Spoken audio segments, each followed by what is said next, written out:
Artie and Fist, Artie and Fist. You can be sure that we're both on a list. Artie and Fist, Artie and Fist. You can be sure that we make the moose piss. Streaming through history, uncovering mysteries as to why the whites are living in misery.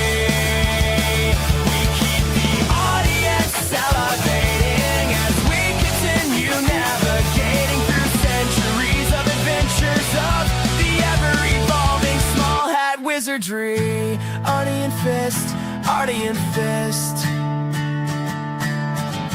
Let us show you what you might have missed. Most people, be it in business, in normal life, or in the world leaders, don't really understand money. He's just a Steinage Dirtbag, baby. Flirting with preteens, then get grapey with you. Ooh, and it looks like We're live. It's good. So it's right. It's Steinage Dirtbag. I thought it was like Steinage. I really had to embellish it in the intro. Right. Yes, we're live again. Oh, it's great to be thawed out from under my cryogenic freezer in the mountain. As I believe I told you last week, Artie, I've had to be like working quite a lot, to pay off my loan. It turned and as I remember, I think I was telling you how like I was running out space in my brain, right? To make a little bit of money. Unfortunately, it turns out that the crypto coin that was backing the large language model, Braincoin, actually it dived in value. So I've had to resort to another way of making money, and now that portion of my brain is actually storing the diaper furries subreddit. The things I have been forced to review and share my brain with, it's harrowing, mate. Wow, you're just an encyclopedia of information for that subreddit, huh? Yeah. True. A lot of people think they have a truly useless knowledge lodged in their brain, but cut a deal with Ari, and then you'll reevaluate your perspective on that. All the things I have seen. I thought you were like, there's no eyewash. I thought you were definitely going to say something about the Epstein files. Completely opposite direction. Not expecting that whatsoever. That was obviously what one would say, but you don't ever do anything of what one would obviously do. So I don't know why I expected that. I was thinking of committing to the bit and going to like Grok and asking if there's like specialized language that I can but I was like, no, I can't. Right. You commit to the bit, but there are places that I will never go, and r/diaper furries, I'm afraid, is one of those places. Dude, I know, but you're such a nerd. You could make things up. No one's gonna fact check you on the diaper furries, dude. You don't have to really actually be educated on it. You can make it up. No one's gonna go, haha. That's not correct. That's a really good point. Someone will be like, actually, fact check, I'm a diaper furry, and That's how we find the diaper furries in our community, because oddly enough, there are like quote unquote far right like furries. You know that, right? Yes. So Ardent, it's diaper furries, not die for furries. The little cubs and the bears that care for them. Ew. Yeah, I had a video on Alec Gunter, who I have trashed when it was not even fun or popular to trash him. And he had been antagonizing a group of right-wing furries, and they all populated in my comment section. And I was like, I didn't know that was a denomination of right-wing. It's totally a thing. There's also right-wing. Are you allowed to say the T word on YouTube? Tranberry? Persons of trans. It's a weird kind of dynamic, but then again, like, I guess you've got to sort of realize that a lot of all these people have grown up in the same sort of degenerate culture that has claimed so many. So it's, I don't know if they're necessarily right wing, because there's the landing pad of the centrist of, hey, the left's crazy. Okay, I'm reasonable, but are they really truly right wing? Do they believe that things are racist and anti-Semitic? It's really no. Some of them are proper right wing, man. Like that's just so bizarre to me. Yeah, I mean, Scrump Monkey's co-host, Evelyn, is a right wing person of trans, and you know, she seems pretty cool. She yeah, you know, see, that's what you not feel right wing when if you're tripping over pronouns. It really sucks the right wing out of it, you know. But I'm sure that person doesn't really necessarily care. They're not going to get.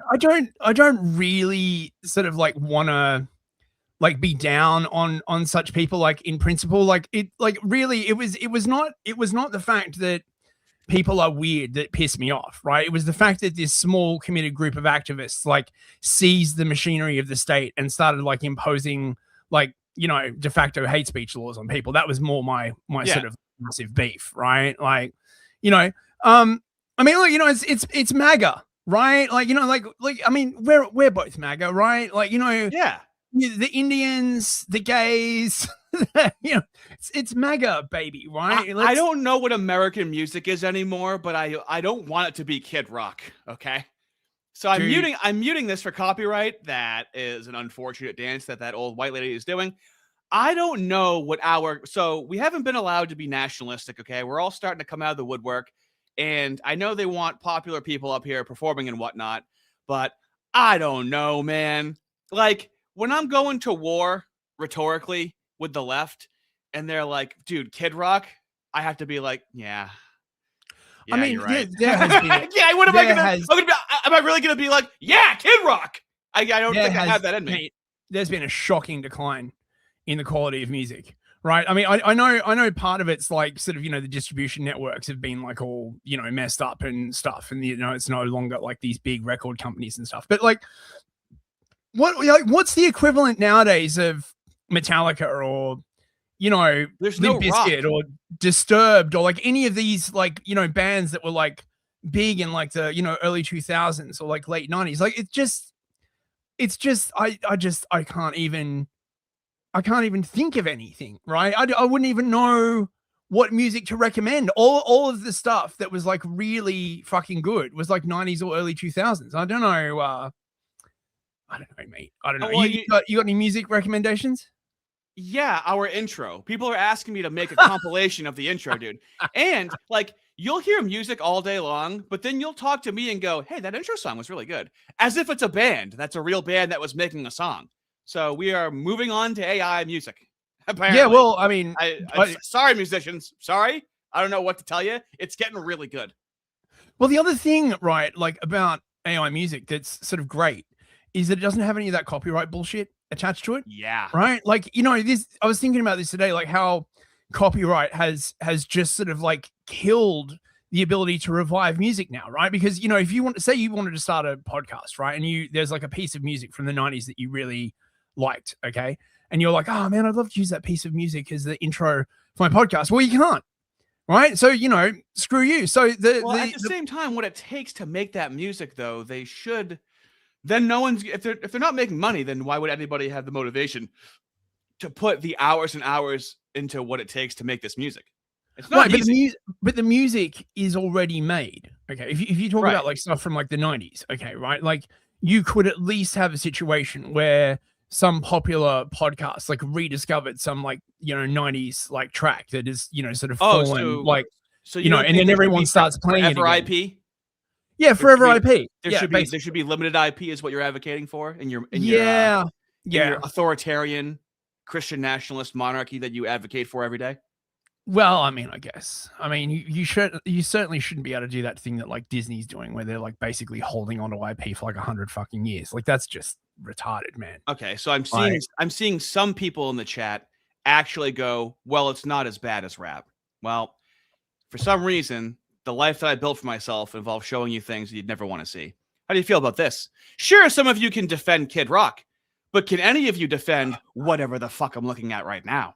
Did you ever see the rap video that Marjorie Taylor Greene cut with some like rap artist? No, did you ever see when Ben Shapiro did a rap song with Tom McDonald? Oh God, I've got very mixed feelings about Tom McDonald. Right, like some of his stuff was okay, but like some of it all sounds the same at a certain point. Cancer, like my God, it's rough. Music is essentially dead right now. What song in the past 5 or 10 years would I be like, hey, don't make it that music, make it this music? I can't even think of what it would be in the past 5 or 10 years. I'd have to go from like 30 years ago. I mean, the last stuff I really got into was like years ago. Like I think I was like quite into Chris Webby. From I don't know if you ever listened to Chris Webby, but he was like quite good. It was like so basically, right? This is the thing. There was like this massive purge that happened around BLM. So I used to be quite into this rapper called Prof, right? Who was like this. I don't want to brag or anything. All right. Sort of. Sorry. You don't want to brag or anything. Look at you. Just saying, right? Okay. And and then right, BLM happened, and he got kicked from Rhyme Sayers, because he wasn't like BLM enough, right? So there was this I know, dude, huge fucking purge. Do you know Killer Mike and LP Run the Jewels? Anything? Yeah, I know Run the Jewels. Yeah, of course. Yeah. Do you know like what LP did with like Definitive Jux like a couple of decades before Run the Jewels? Where he signed like not ASAP Rocky, but Aesop Rock. I was really into Aesop Rock, like hella into Aesop Rock, man. Like such a big fan. And now all of his stuff is like fucking really mid. Like just like it's so. I know, but in his defense, he had to. I mean, he wants to make money at a certain point, and he's released. He's released his really like. 5 times the vocabulary of Eminem stuff that people aren't going to listen to in a mass appeal, right? So then he did like whatever, Numb to the Guns, and he did whatever other one. He actually did a children's song called Leaping Larry or something like that. It's about a frog that can jump really high. That one's pretty good. Yeah, I mean, but like, okay, like compared to like Impossible Kid, right? Like, which was just like peak. Actually, you know what was pretty fucking good? The Freedom Finger soundtrack. Did you ever like listen to that? I stopped listening to music about 20 years ago. So they did this like video game called Freedom Finger, and like he did like a couple of tracks. They were like really good. A lot of his B-sides are great. How the fuck are we like talking about? Yes, this is your daily music. Oh, I don't know. Maybe I should. No, because I honestly don't know culturally what we even have. Like a culture without music is even a culture. White people can't dance because they just never were allowed to do anything. Well, that's because I reckon all the music that everyone really wants to make is fashy as hell. I think that is the fundamental problem, right? Like the kind of music that would actually charged, that would actually express what everyone is feeling. You mean like Lamp Shady? Fashy. Fellas, go look at Lamp Shady on X, okay? He also has a Telegram. Did you join his Telegram to get all the stuff? Oh my God, that stuff is so. You can't play it. I put it in the intro a little bit. It sounds like Eminem. It is audio wise what Eminem would sound like if he was K-bombing in a song. Okay. I wonder if he played that to Eminem, like whether he'd have like a literal aneurysm. Or like he'd pull a fucking Glock on you and be like, shit. Oh God, especially after Eminem's Trump freestyle where he fucked up. That's an awfully hard coffee pot. Should I sit on a dildo? Probably not. Oh, that was so cringe. That was messed up. And he messed up the fucking freestyle in front of for Eminem to fuck up a freestyle. That's proof that he's like having to put a filter in his brain and then it's contrived. The freestyle that he's trying to do. The crazy thing was when BLM kicked off, right? And he's hanging with all the blacks, trying to do like the wigger maxing thing. And he's just trying like ultra hard. And you just look at the faces of all the blacks around him. You're like, you ain't white. Like, shut up, white boy. That much time and he still couldn't say the N-word. Was it worth it in the end? Yeah, was it worth it in the end? Do you really have the respect of the community, Marshall? All right, you got some things to get through, fellas. Tonight, this night belongs to Fist right now. Okay, now between the both of us, okay, we both like drama. Okay, I like drama. This is his night for drama. I'm not going to say which one is more politically important. Personally, I think my drama with PF Young slightly more important than the Epstein files. But let's give this night to Fist over here to like get his little drama stuff out. You know, stuff that doesn't really affect anybody. Yeah, that's right. Compared to the epic internet beef drama between Ben you Boyce and PF Young talking to each other. Right? Like, you know, this hardly rates a mention, really. But we do have a couple of like super chats to get through before we start. Point curation for 2 Canadian loonies, a super sticker. I don't know what. And the super sticker was a pear with a little headband on with little medals around its neck. What do you think of that? Oh, well, that's not. Did he win the Paralympics? Right? Was he super sweet? Is that the? We can make a little story with the pear. I don't know. Oh, he's a winner. He's a winner pair. Okay. Absolutely. Flavius Acanacius. On your breath. Totally forgot the overlay.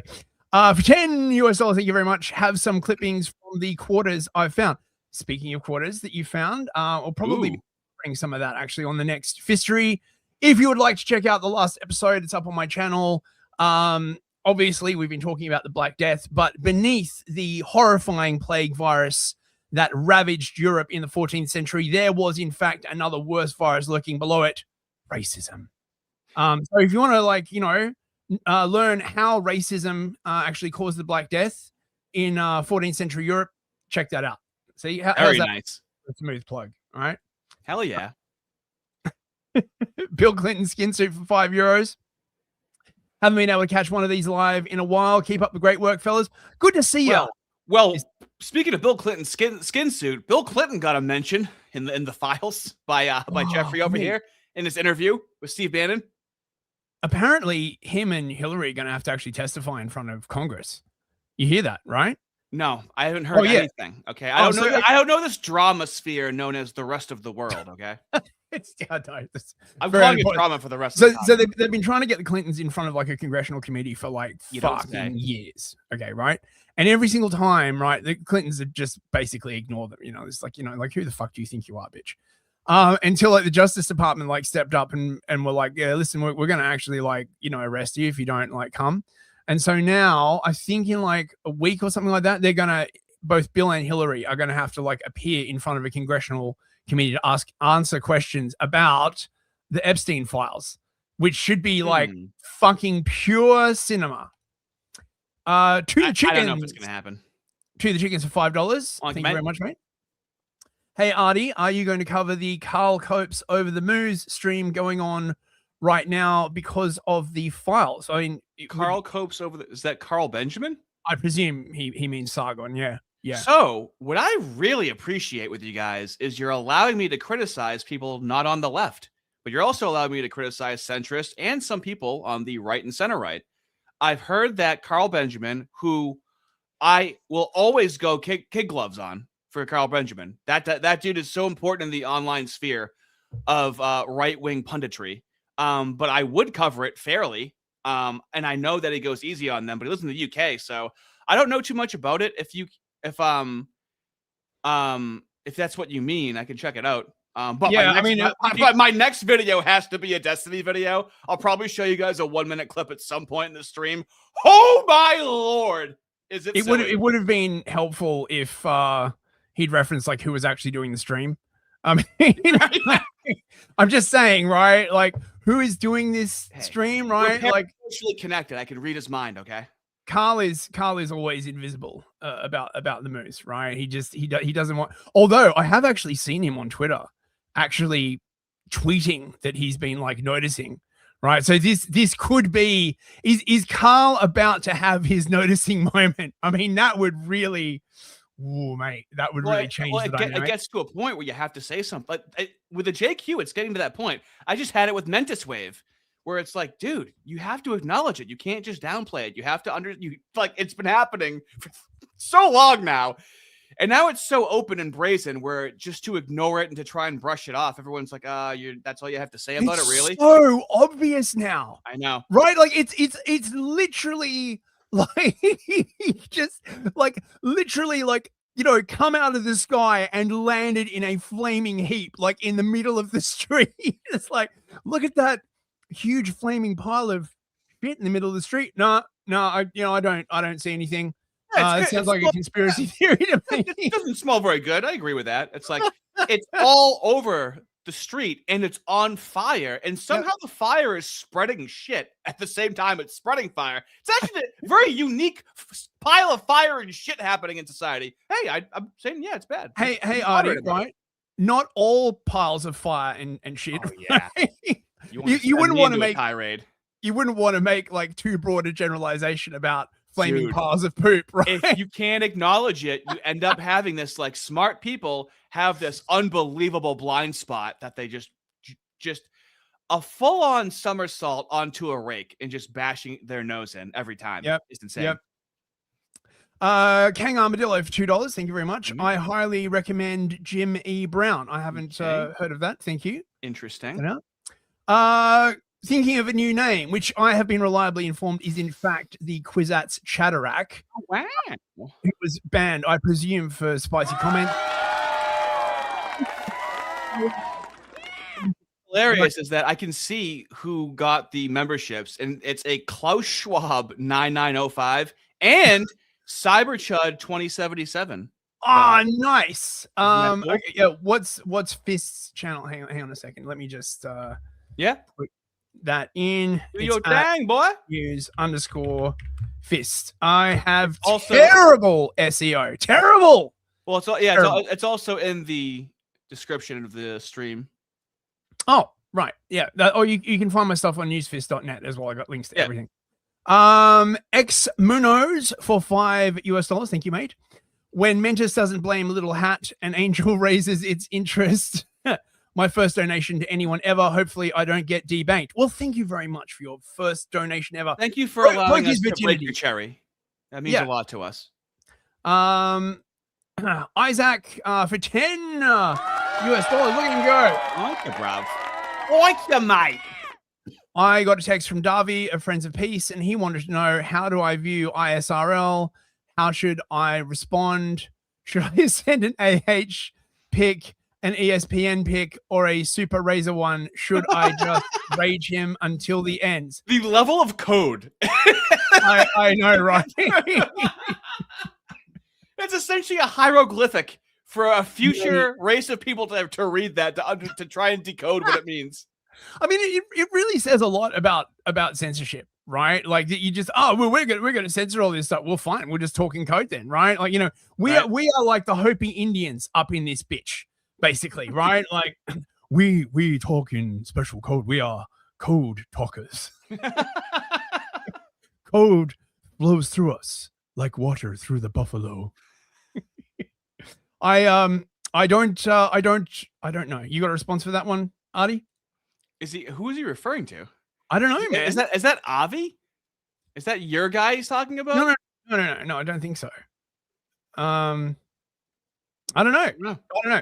Well, yeah, look, well, you know, God bless you. Look, just go with your heart, Isaac, right?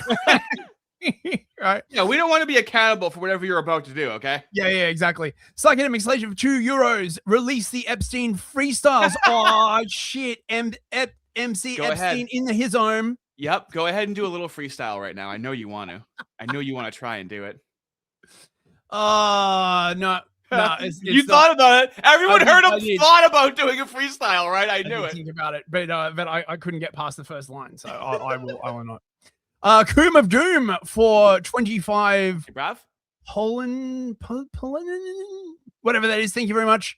Mentis dropping his most honest assessment of Groiper's video right before this Epstein last drop.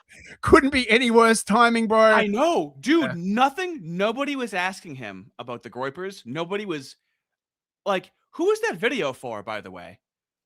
I mean, do you not think, right wingers?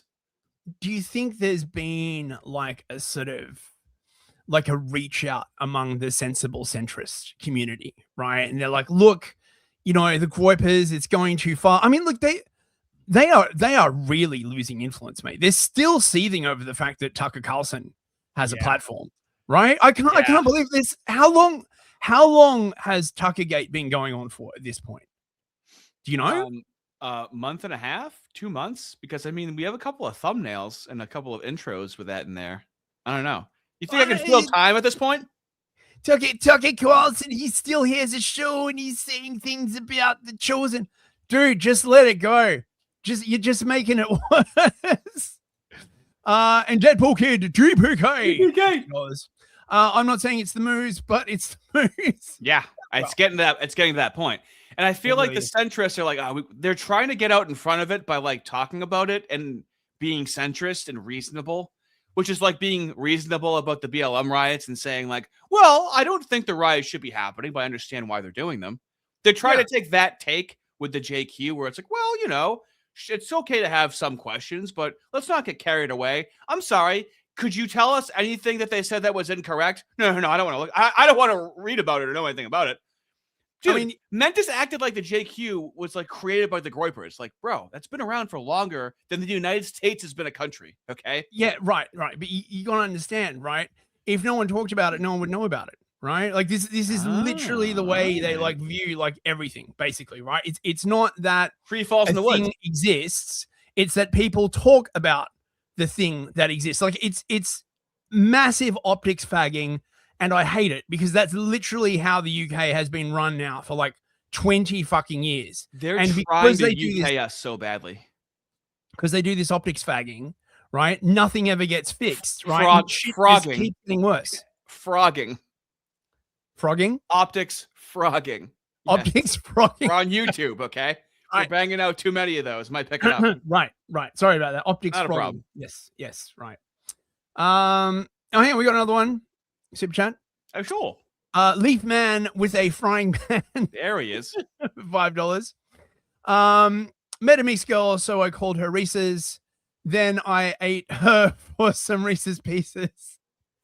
Hashtag I'm a 304 and this is deep. Grammys 2027. Ice is bad. Thank you for that. That was very nice of you to send us that. That's very, very weird. Thank you. And Bill Clinton skin suit again. Oh, mate, that skin suit's getting work. €5. If a death butterfly flaps its wings in Argentina, will there be another shower in the US? That death butterfly, for those that are not initiated, James Lindsay made an analogy that the woke right is like a death butterfly because he has to couch his language and hide it to the point where he has to make up something as ridiculous as a death butterfly. Did he say it once? No, he said about 5, 6, 7, 8 times in a half an hour conversation. So that's where that comes from. Speaking of our milky benefactor, James Lindsay, this is a take that you're basically seeing all over the internet from just random people who don't have anything in common, right? They don't share any kind of particular viewpoint or anything, right? They're just, disinterested observers. Look, it's not a big deal. Looks like most of the Epstein stuff is mostly nothing really, right? Yeah, he really combed through it, right? He really read through it. With some interesting points here and there that demand looking into, except the transhumanism. Yes. The transhumanism. James Lindsay saying this is like me saying like, yeah, I picked up a Bible, thumbed through it. Kind of what I expected, Well, I mean, barely even reading it, just being like, I kind of get it. I don't know if he's still in Israel. I know he was over there for their anti-septicism conference, which apparently they're not going to release footage of. They are deprived. We need to demand that they release the footage, right? No way. Honestly. There's no way in hell they should possibly do that. There's no way. Right now, should they do it? No. A year ago, absolutely. This has probably been the toughest year for the Moos in how long would you say? 3,000 years? No, I would say roughly maybe like 82 years.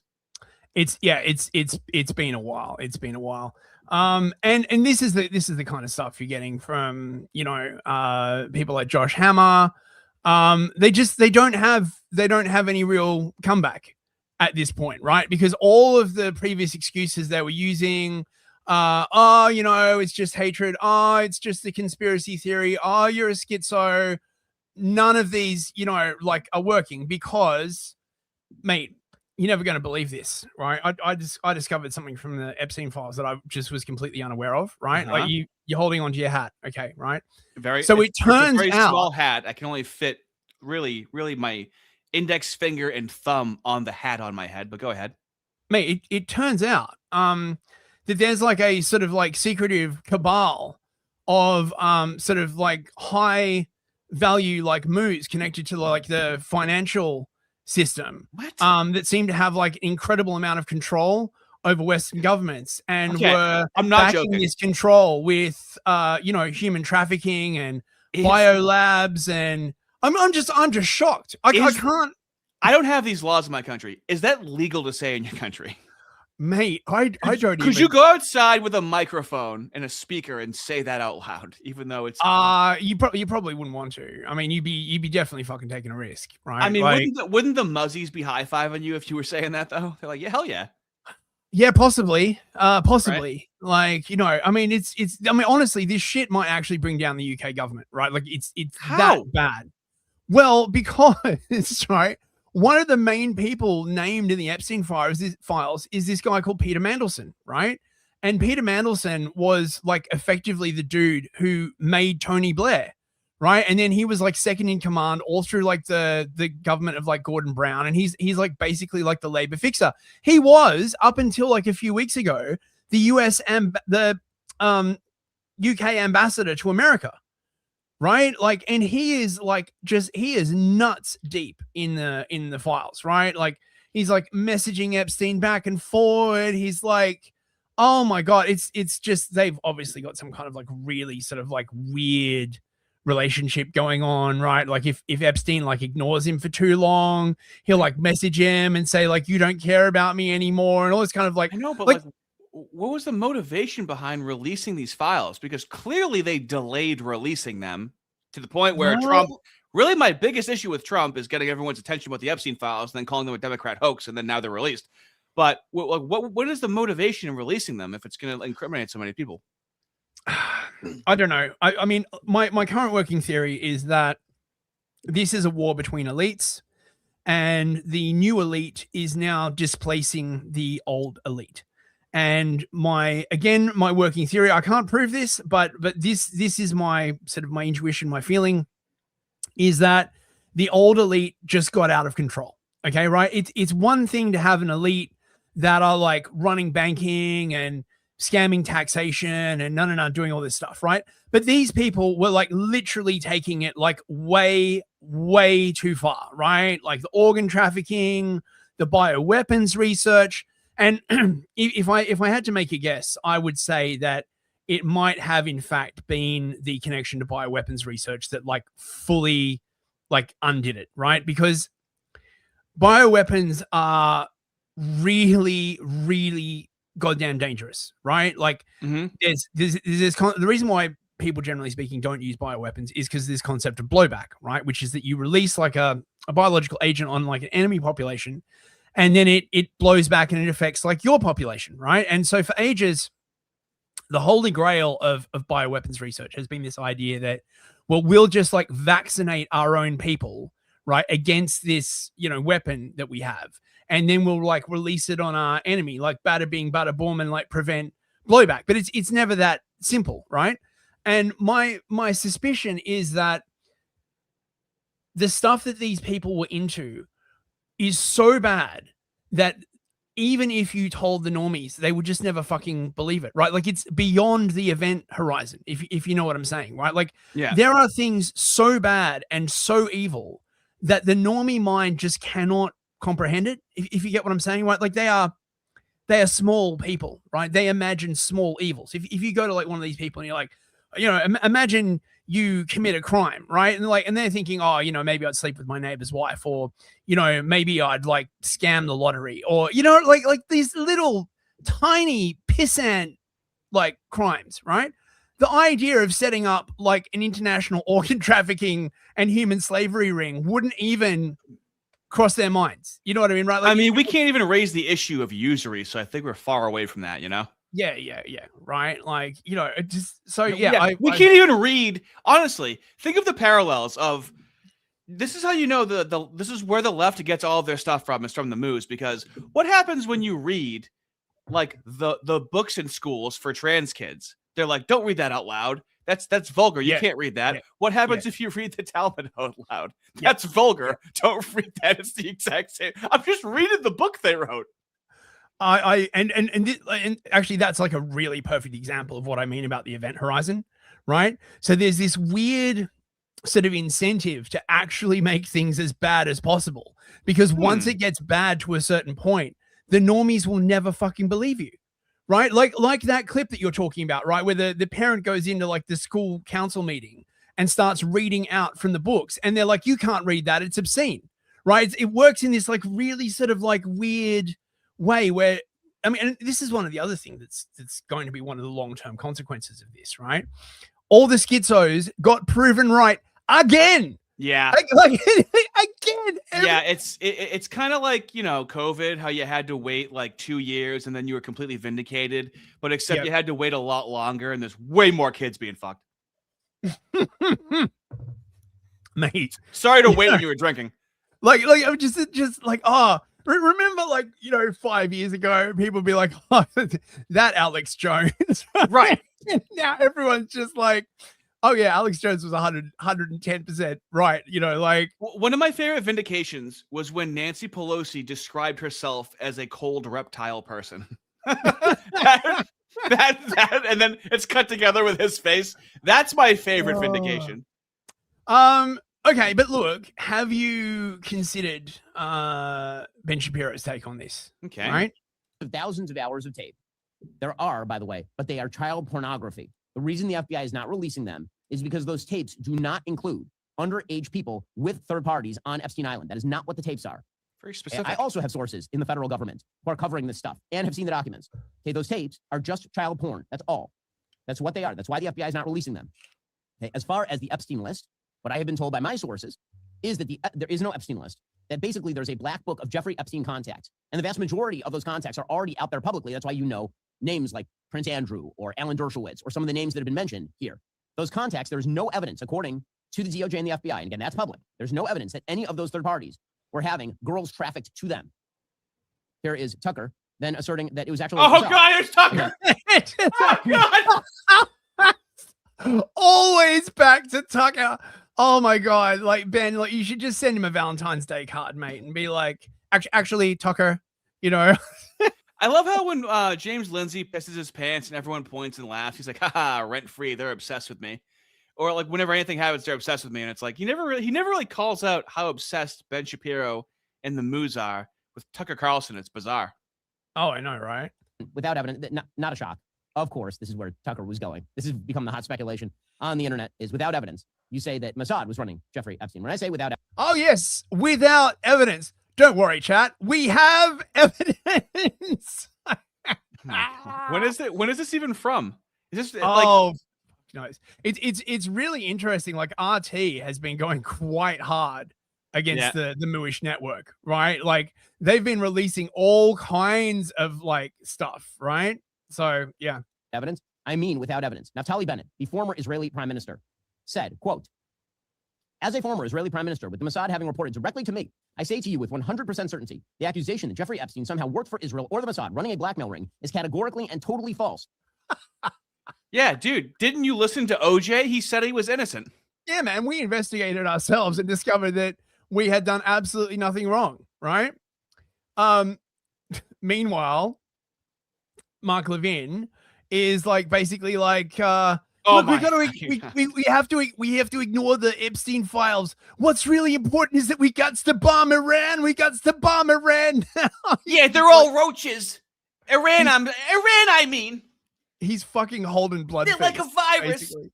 Hey, Oh Mark Levin, you're kind of like a virus too. Oh, I'm melting. How could you say that to me? They have death camps, torture prisons, murder people at will. Oh, and it's getting worse and worse. Wait. Is he talking about the Israelis? Goodness me. This is a bit of a 180. Goodness me, Mark. Wow. He's going a bit strong now. And They're worse by the restricting day. food from entering the country. Mark, you get lost right now. The media are absent for the most part. They have ignored the urgency of the moment. The immediacy of the moment doesn't mean it's not happening. Pause and it it is real happening. quick. I've noticed this with the left. They say the moment. Meet the moment. This is something I've really noticed with the left. Is and it's very much the commie left. We're meeting the moment. The moment. The way that they view time is not like how we view time. Yeah. They have like the melanated view of time, is what you're saying, where it's like these discrete slices. You know what I mean, right? It's weird cult speak. We're meeting the moment. This is the moment, and it's like, okay, it's a moment in time, sure, but it means something different when they say it, because it's like they're communicating with each other, like with their antennas. Like, this is the moment. That's something. It's almost a signal to start to make something happen. That we're meeting the moment. Yeah. That's the signal to start like popping off. Fortunately, people seem to be getting used to it. Not there, but outside of there. And I'm here to tell you, I'm never going to get used to this. Those people are suffering from a complete lack of civil liberties, a desperate. What? What?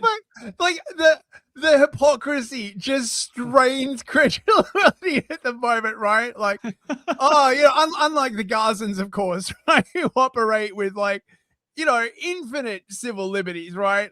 Holy shit, man. This is like just crazy, right? Destitute economy and a nearly non-existent middle class. It used to have a very vibrant middle class. Not anymore. The regime controls all aspects of the culture, communication, even whether the lights are turned off or on throughout the country, just like North Korea. Just like North Korea. Not like Gaza, right? Like, right. You guys literally like flattened. They can't do analogies. It's like the left. They can't mean. They take any similarity and go, see, it's the exact same. I mean, if you strip down any of the references to Iran in the clips, right? Like you wouldn't even know what the fuck he was talking about. Yeah, it is turning into a country. I call it the fallacy of interchangeability, where you can just change the subject of it and it sounds exactly like something else. That's how non-descriptive he's being. Yep. Concentration camp, just like North Korea. Now, if we don't act, and by that I mean not diplomacy, but decisively, quickly, and overwhelmingly, with our military against the top of the regime, Khomeini and his cohorts in that circle, Iran will in fact build nuclear weapons, as North Korea has, despite dozens of agreements over the decades with Republican and Democrat presidents in which they pledged not to. And to be crystal clear, any regime that is willing to slaughter its own people by tens of thousands, as Iran is doing, and they would kill 250,000 if they have to, or 1 million of their people if they have to, they will not hesitate. Are you saying they'd kill 6 million of their own people, Mark? Fuck, dude. I mean, just like they've been like ramping up like the death numbers, right? Like I keep hearing, like, I think the latest high figure, like I heard, is that they're saying like the Iranian government like killed like 60,000 people, right? Look, you watch, it'll be like 100,000, 200,000, like the way it's going. Like, give it like a couple of weeks, right? To launch ICBMs with nuclear warheads against our cities, and they're on the brink of perfecting that technology, which I'll get to in a moment. It's time that we understand in the West the mindset of the Islamists. It is a different mindset. It is a culture of death. Their intentions, and they repeat them openly, to take us out, to take out the West. That's why they exist, for their own power, and to exercise that power and project it to destroy the West. They believe it's Allah's calling. They believe they're required to do it. Iran is weaker now than ever, and it will never be this weak again. Never. The opportunity to protect our own domestic national security interests, our own cities, our own way of life, to eliminate an enemy that is providing support to dangerous adversaries with imperial intentions, Russia, drones, China, oil, and so forth, and crucially, to stop. Anyway, right? Like you get the idea. Okay. I mean, still banging on about fucking Tucker, right? This is literally from like yesterday. Okay, so hang on. Tucker Carlson is one of the most vile, moo-hating thugs of our time. Goebbels will be proud. Qatar sure is. Like, this is the same exact thing. I bet you, like, no, this is from last year. I think this is 3 or 4 months now, right? I mean, does he know Qatar is a U.S. protectorate, right? He does know that, right? It's the U.S. that provides security for Qatar. Qatar is a U.S. protectorate. See, I was right again. Oh my God. Right. Okay. Hang on. We got a few more super chats. Soupies. Soupy. Big time for $5. Thank you, big time. I can make one. Israel made another place of worship go boom boom. TOS. The centrists are not getting in front of anything. Yep. Agile Walrus for 10 Canadian dollars. Hello. Thank you very much. Did you guys see that Moot was in the files meeting Epstein? Then 3 days later, Poll was born. Interesting, since we know from the 4chan leak what Tiny Hat Nation used that board the most. Yeah, Wow. That's such a weird story. So supposedly, the head of 4chan, Chris Paul, otherwise known as Moot, met briefly with Epstein before the famous Poll board was launched. Yeah. And there is some speculation that that's why they like suppressed like Gamergate and stuff like that. I mean, I don't really, if the idea was to keep these people sort of like down, it's totally backfired, because all that really happened is that like everyone was drenched so hard with propaganda that everyone just like developed a resistance to it. Right. So I don't know, man. I don't know. Thank you very much. Molokay, hey man, how you doing? Hi, bruv. Sex. Hello fellas, how you doing? I'm fine. I buried my great grandma today. She was 102 years old. I wish I saw what she had seen. She is Spanish. Oh man. Oh, interesting. Your great grandmother, man. Like, I hope you're doing okay, man. That's a good run, man. You got good genes, you know. 102 years old. All of the horrific things you're seeing now, you'll be able to see for a very long time. Okay. Oh my God. 102. So she would have been born in like 1924. Oh my God, dude. Before the TV. Dude, before World War II, even, right? Like, just that's the funny thing. I bring this up sometimes. Maxine Waters and like Nancy Pelosi, they were alive when Hitler was alive. That's how old they are.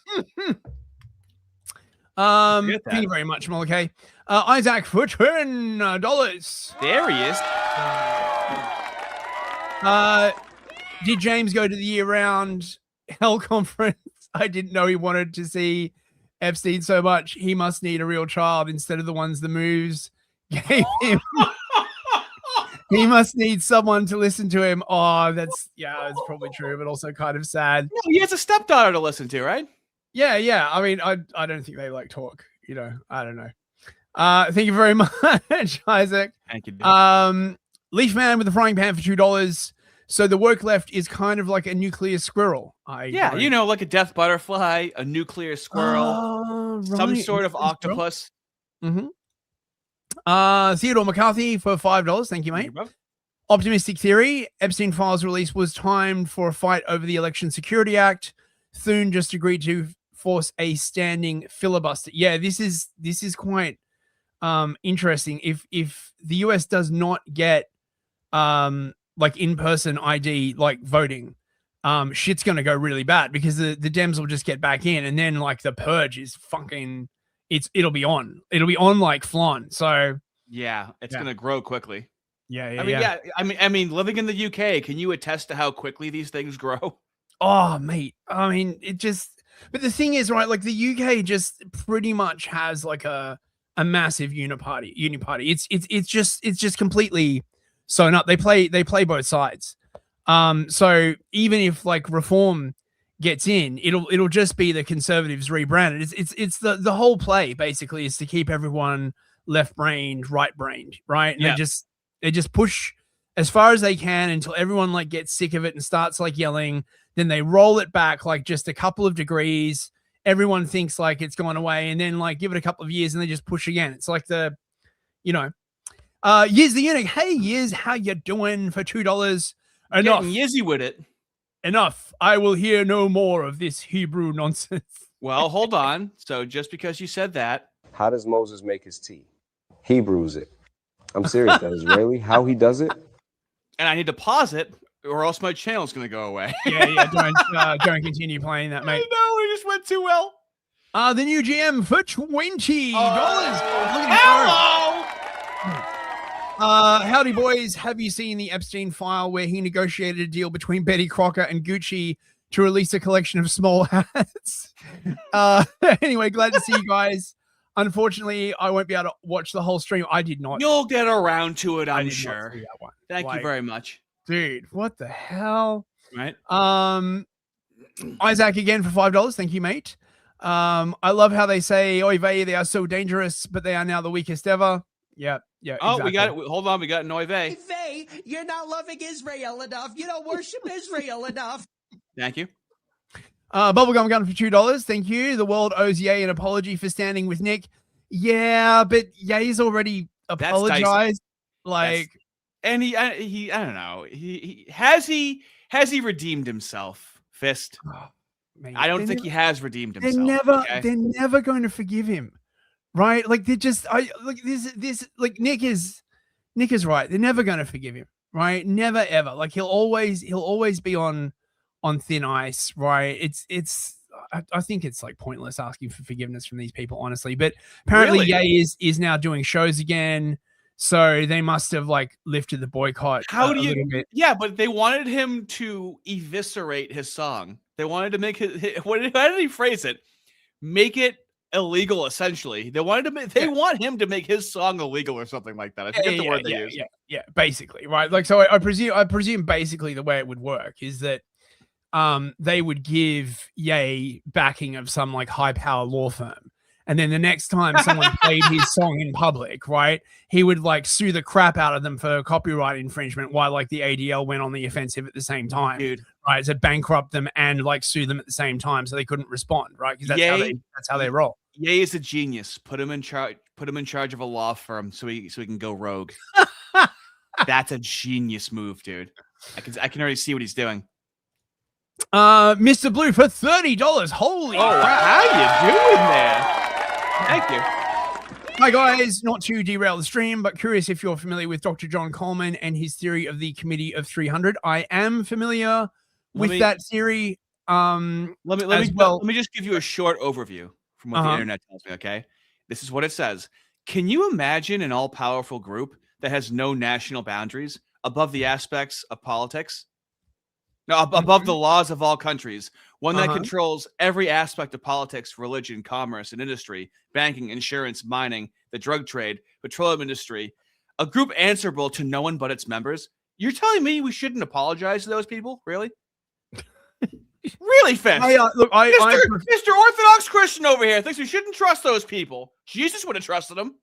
I prefer Carol Quigley's Tragedy and Hope as an explanatory sort of mechanism of the US Anglo establishment, although of course I am aware that sort of a number of groups were formed, like the Trilateral Commission, the Council on Foreign Relations, and and the third one, I forget what it is, right, in order to sort of like harmonize this sort of like control all over the world. I guess that what you're really describing there is the elite, really, right? The high society, since the elite, the world has been globalized. Elite. Yeah, well, since the world has been globalized, you now have a global elite, right? And this is really they're in the shadows, though. We just can't identify who they are after all this time. It's crazy. Yeah, I know. It's just if only we had like who went to like the Bilderberg meetings or something like that. Oh wait, we do. The problem is like again, the normies just don't really care.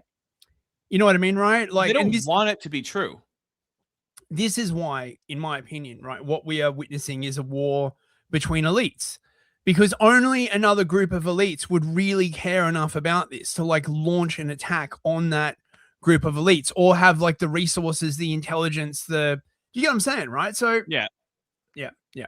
So thank you very much for the super chat, Mr. Blue. Very generous of you. Got a couple more. Molike again for 20 sec. Thank you very much. Thank you. She was born 1924, 0408. Juana Martin. Oh, well, props to you, grandmother. Thank you, mate. Damn, dog. New GM for $5. I don't know. Nick seems to be working hard to get forgiveness with how much he has been sweeping for the Epstein. Never trust a cat boy. Bro.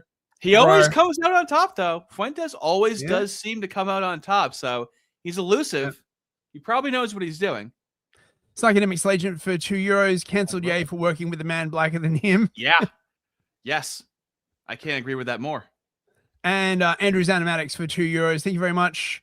How much the Epstein files have red pill the average normie? I think it's hard to say. Well, it's more contingent on influencers and people making content. Normally it's not going to read the Epstein.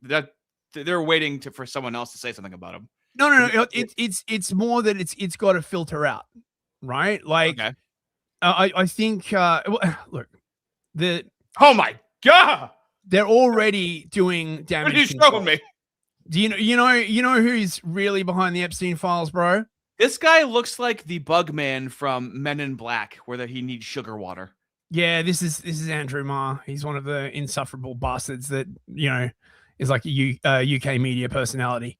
Don't worry, bros. He's here to explain to you all, the really important stuff behind the Epstein files. Let me begin tonight with something that I think is even more important, even more extraordinary. Growing suspicions of a Russian connection. Oh, dude. Are you? It was the Russians all along, bro. It's Groundhog Day. It's the same thing every day. God, look at that freeze frame, mate. Any freeze, I dare you. I dare you to find a freeze frame that makes him look human. Well, let's see. Epstein had apparently limitless supplies of money. Where did it come from? He procured many young Russian girls. Why was that so easy for him? The files released because of the war in Ukraine, because of the general collapse of like Russia, like after the fall of the Berlin Wall, right? Because of like disorder in the Balkans, like what the fuck? It's I know how midwit is it to ask a question without seeking an answer? Mate, without trying to answer it. Look how dead his eyes are. This is for the normies in the UK, right? This is the line they're going with, right? They couldn't like not talk about the Epstein files continually. So it has been agreed that they're going to blame it all on Russia and Maputla. Show more than 1,000 documents which referred to Vladimir Putin and 9,000 referring to Moscow. Right, because that's the important thing, right? Is not what they actually say, these emails, but the raw numbers, right? Fuck's sake. The FBI says that he was Putin's wealth manager. Epstein filed all of his messages. He filmed and taped powerful Western leaders in deeply compromising situations. Why? Doesn't it make you wonder at least about the possibility of a KGB operation big enough to... No, actually it doesn't. Actually, that never crossed my mind. It really doesn't, actually, right? Especially since I heard, this is my first time hearing Jeffrey Epstein talk, and he sounds like Woody Allen. He's when you have $1 okay, you know what? I'm not gonna exaggerate it. When you have $1 in the bank, right? Now you want to lend out maybe like 90 cents to keep a little something for yourself. But what happens? And it's like it's its own organism. It's like it's in the body system. Our banking, no one knows how it works. They have $1 and they can lend out 8 and 9. That's how he really talks. I was oh my god, no one can talk like that. I love it as well, right? Like he says, like nobody knows how it works, right? But if you don't work in finance and you tell people how it actually works, everyone just calls you a schizo, right? Come on, right? Like that can't be how the banking system works. Yeah, that's totally like how it works. Oh, you're just a schizo. And I've said this before, where you don't need a degree in genetics to have a conversation with a black person and in the first 20 seconds understand everything you need to know about them. So if a black person has like an N-wordy voice, you're like, okay, that's not an engineer. We're not going to get a lot of good stuff out of him with that voice. Yeah. Same thing with the moos. The mooey voice. Even the non-mooey voice. There's like 5 moos that we can trust in the world right now that I know of, okay? Very small amount. Yeah. But with that voice is the ultimate nail in the coffin of actually sounding like the stereotype. He sounds like what the happy merchant looks like. And I was so shocked. I'm like, I never pegged him as being that movie. I didn't know. Wait, hang on. I've got to look something up. I've got to do an early life. Yeah. All right. On this guy. Let me see. What you got, bruv? What you got, mate? Right. No, apparently adjacent, but not Mooish himself. See, he's not Mooish, and then that absolves any connection to any moves at all whatsoever. Isn't that fun and easy? That's right. Snare former presidents and prime ministers and the leaders of some of the world's most powerful companies. I know, this all sounds impossibly sensational, conspiratorial, a James Bond villain plot in real life. But there is so much smoke billowing out of one of the most extraordinary establishment crises in my lifetime that it is well worth exploring whether there might be also a genuinely ominous backstory. For fuck's sake. Yeah, it's the Russians, bro. Early life, raised in a circus with his mother, Jumbo, a big ear joke from Arden. I thought that was cute. They're still doing it. Like literally, the whole UK media has been given exactly the same script. Check this shit out. Was a Russian source. Ghislaine and Epstein were introduced by actually a Russian agent in 1985 in an art gallery in New York, which was a front for laundering money by the Russian intelligence services. Epstein was collecting compromat. We know. I need to add there that yes, the latest tranche of documents does reveal several references to Putin in emails that have been sent by Epstein. Haven't been able to make the direct link straight to Vladimir, but it may, as you say, Andy. I bet you can't make it to the dude in charge of North Korea either. I bet there's a lot of people that you can't. You're gonna have to try really hard. We can't make the direct link, but the Russians, they're very, very sneaky, right? We'll just completely ignore the very, very obvious direct links to Israel. Look at this shit, right? These are like front page from like all the UK newspapers. Putin, KGB, Putin, right? Was Epstein a Russian spy? Oh, please. You see, they didn't say he was. They just isn't this when James Lindsay goes, they're just asking questions?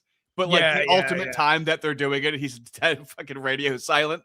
Oh, for God's sake. So let's hear from Mr. Epstein in his own words. Yay!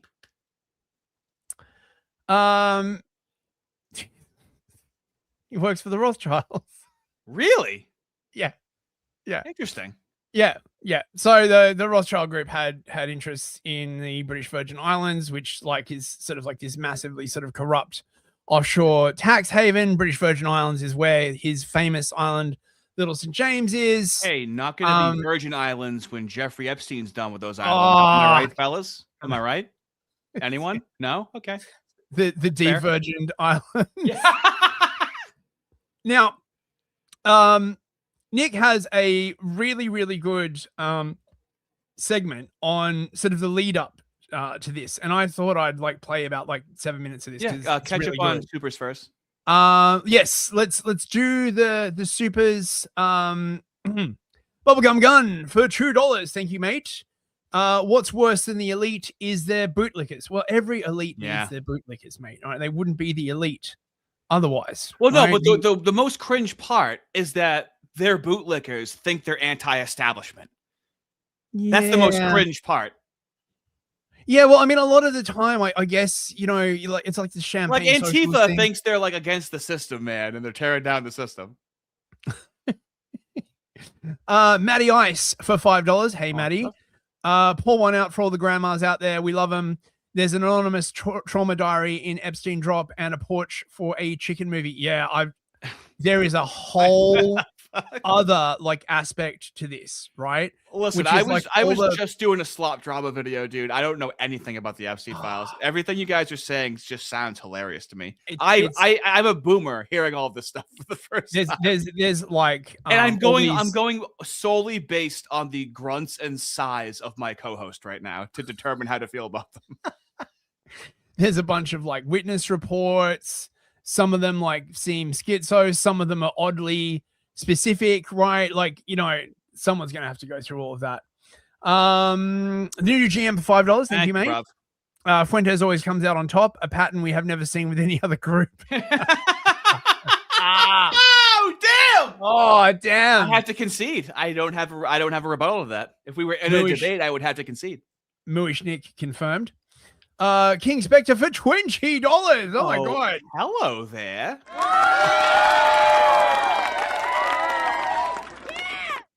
Just dipping in to slap my meat on the table. Kathunk, man, that's a girthy piece right there. Thank you.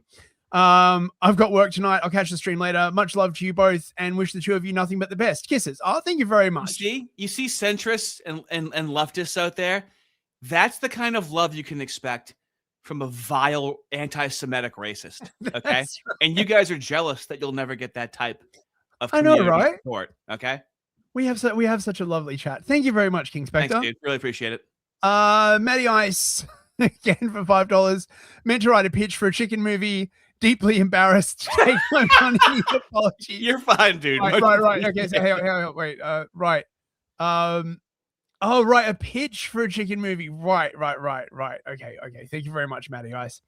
Bubblegum Gun again for $5. Thanks, bro. Epstein is just the West Leventree barrier.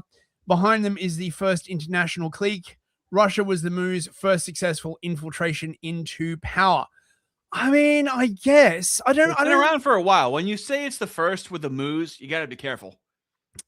Could you really compare Epstein to Beria? I mean, like Beria seems like far more hardcore and steely to me. Right? I get the feeling like Epstein wishes he could be as hardcore as Leventree Beria. But you know, I see what you're getting at. He's basically trying to say that he's the enforcer of the international clique of money power that has no relation to any group or ethnicity at all, right?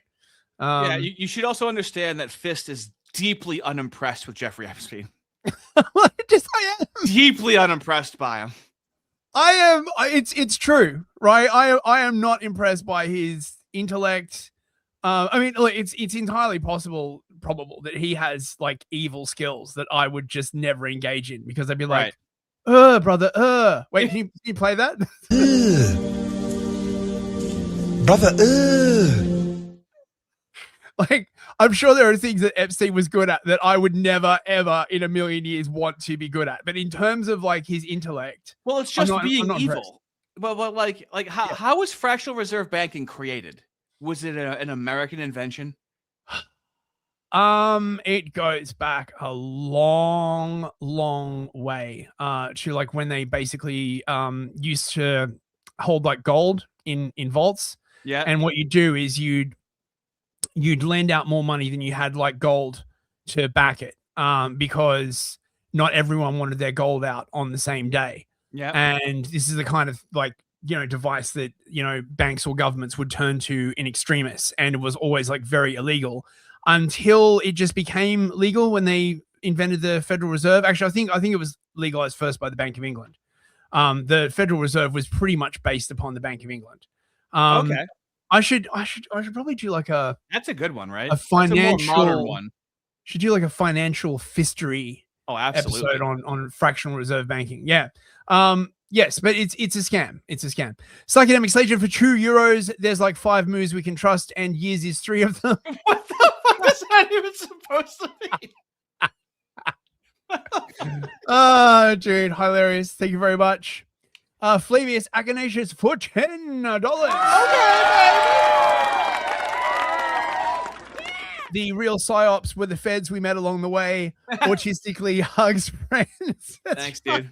Very much appreciated. Yep, the real psyops were, I mean, like, look, it's the psyops have been tiring, right? But think of all the awesome people that we met, right? Resisting them. So, silver lining. It's getting larger. It's the season. It's the blooming season for the increase of noticers. Yizzy Unique for $5. Thank you, Thank you, Yiz. It's almost like there's something connecting every major country's intelligence agencies and elites. Who could it be now? See? Now, Yiz, I'm going to teach you something right now, okay? It's the globalists, okay? The globalists. It's the globalists. And possibly the Chi-Coms. Now, no groups are globalists. Globalist is just his own diverse group of whoever. There's no pattern recognition within the globalists. Isaac again for $5. Have you looked into Bishop Williamson of SSPX and the Tradcath JQ and how he was the man behind the 270K number? I was not aware of that, but the Society of St. Pius X is in the news at the moment because they are about to confirm a bunch of bishops without the Vatican's approval, because in their opinion, the Vatican has gone all anti-trad and gay, and they're absolutely right. And there is talk of even more of a schism in the Catholic Church. I don't know, not a Catholic. Any trad cats want to give us more info on that, I would appreciate that. Phoenician for $5. Hey Phoenician, how you doing, mate? Look at how sneaky their alphabet is. Fist, silly backward ends, and other Cyrillic nonsense. Those goddamn Russians with their sneaky backwards ends. Yeah, I know, right? Like, exactly. Yeah, all ends are pretty backwards when you think about it. All right, they're backwards people. Leaf Man with a frying pan for $2. Sabrina Carpenter's mother's surname is Snyder. The more you know. I didn't know. All right. And Origin Party for 2 Canadian loonies. Thank you, bro. Fist, I don't think Artie knows the Israeli. Yeah.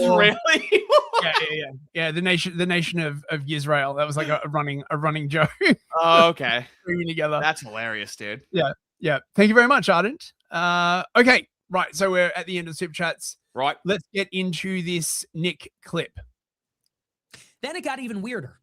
Trump asked the FBI, "Did my name appear in the files?" And the FBI actually spent hundreds of hours looking through the files, finding every mention of Trump's name. And there were thousands of mentions.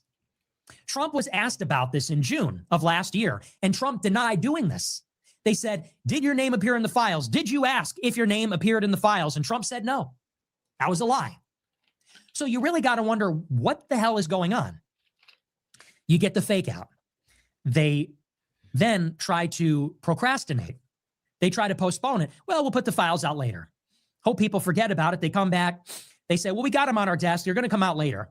Trump is very curious about whether he's in the files. And then he lies about asking the FBI to investigate and get to the bottom of that inquiry. Then this is when it really gets weird. Elon Musk goes to the White House with a black eye.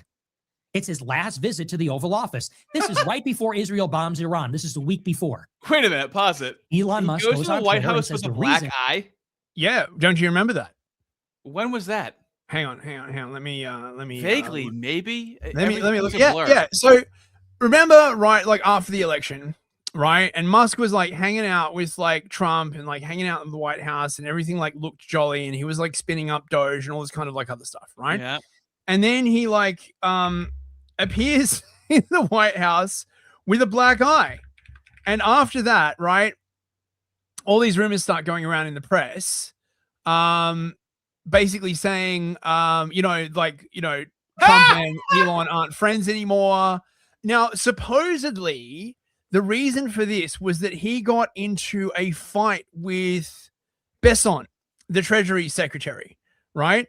Presumably over, I imagine, like fiat money would probably be the, like, right? I suspect what happened was that Bannon told him, like, listen, we can't reform the fiat system, right? The whole country will collapse. This is one of the reasons why, like, fiat money is such a bad idea, right? Like at the time, it seems like a great idea, right? Look, we could just print more money. No one will ever know, and then we can like finance as many wars as we want. Those people across the sea, they're gonna come and like attack you. How do you know this? Well, because we've got spies in their capital. And in the meantime, right? Like how else do you lend out $9 for every dollar you have?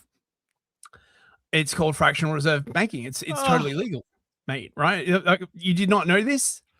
Where do you think all the extra money comes from? Like, anyway, right? So like, yeah, Musk shows up with a fucking black eye. And then about a week afterwards, see, look, remember this clip? Musk is like looking like he's really, really fucking high. Okay, yeah. Right? He's like, whoa. My suspicion is he's done too much fucking ketamine, right? Like, look at him. He's off his freaking tits, mate. Yeah. And then he sort of gets like booted from the White House. Yeah. It's crazy. So much just weird shit has happened. This is why I wanted to play this thing from like Nick, because I was rewatching it and I was like, oh yeah, that totally did happen. I completely forgot about that because it's been like, you know, about a year, right? Yeah. Oh. Wait, sorry. Switch the window. Yep. And then he's never in the Oval Office again. After Israel's war with Iran concludes, which the United States intervened in, Netanyahu visits the White House to celebrate, and he gives Trump a big trophy for their victory in the war.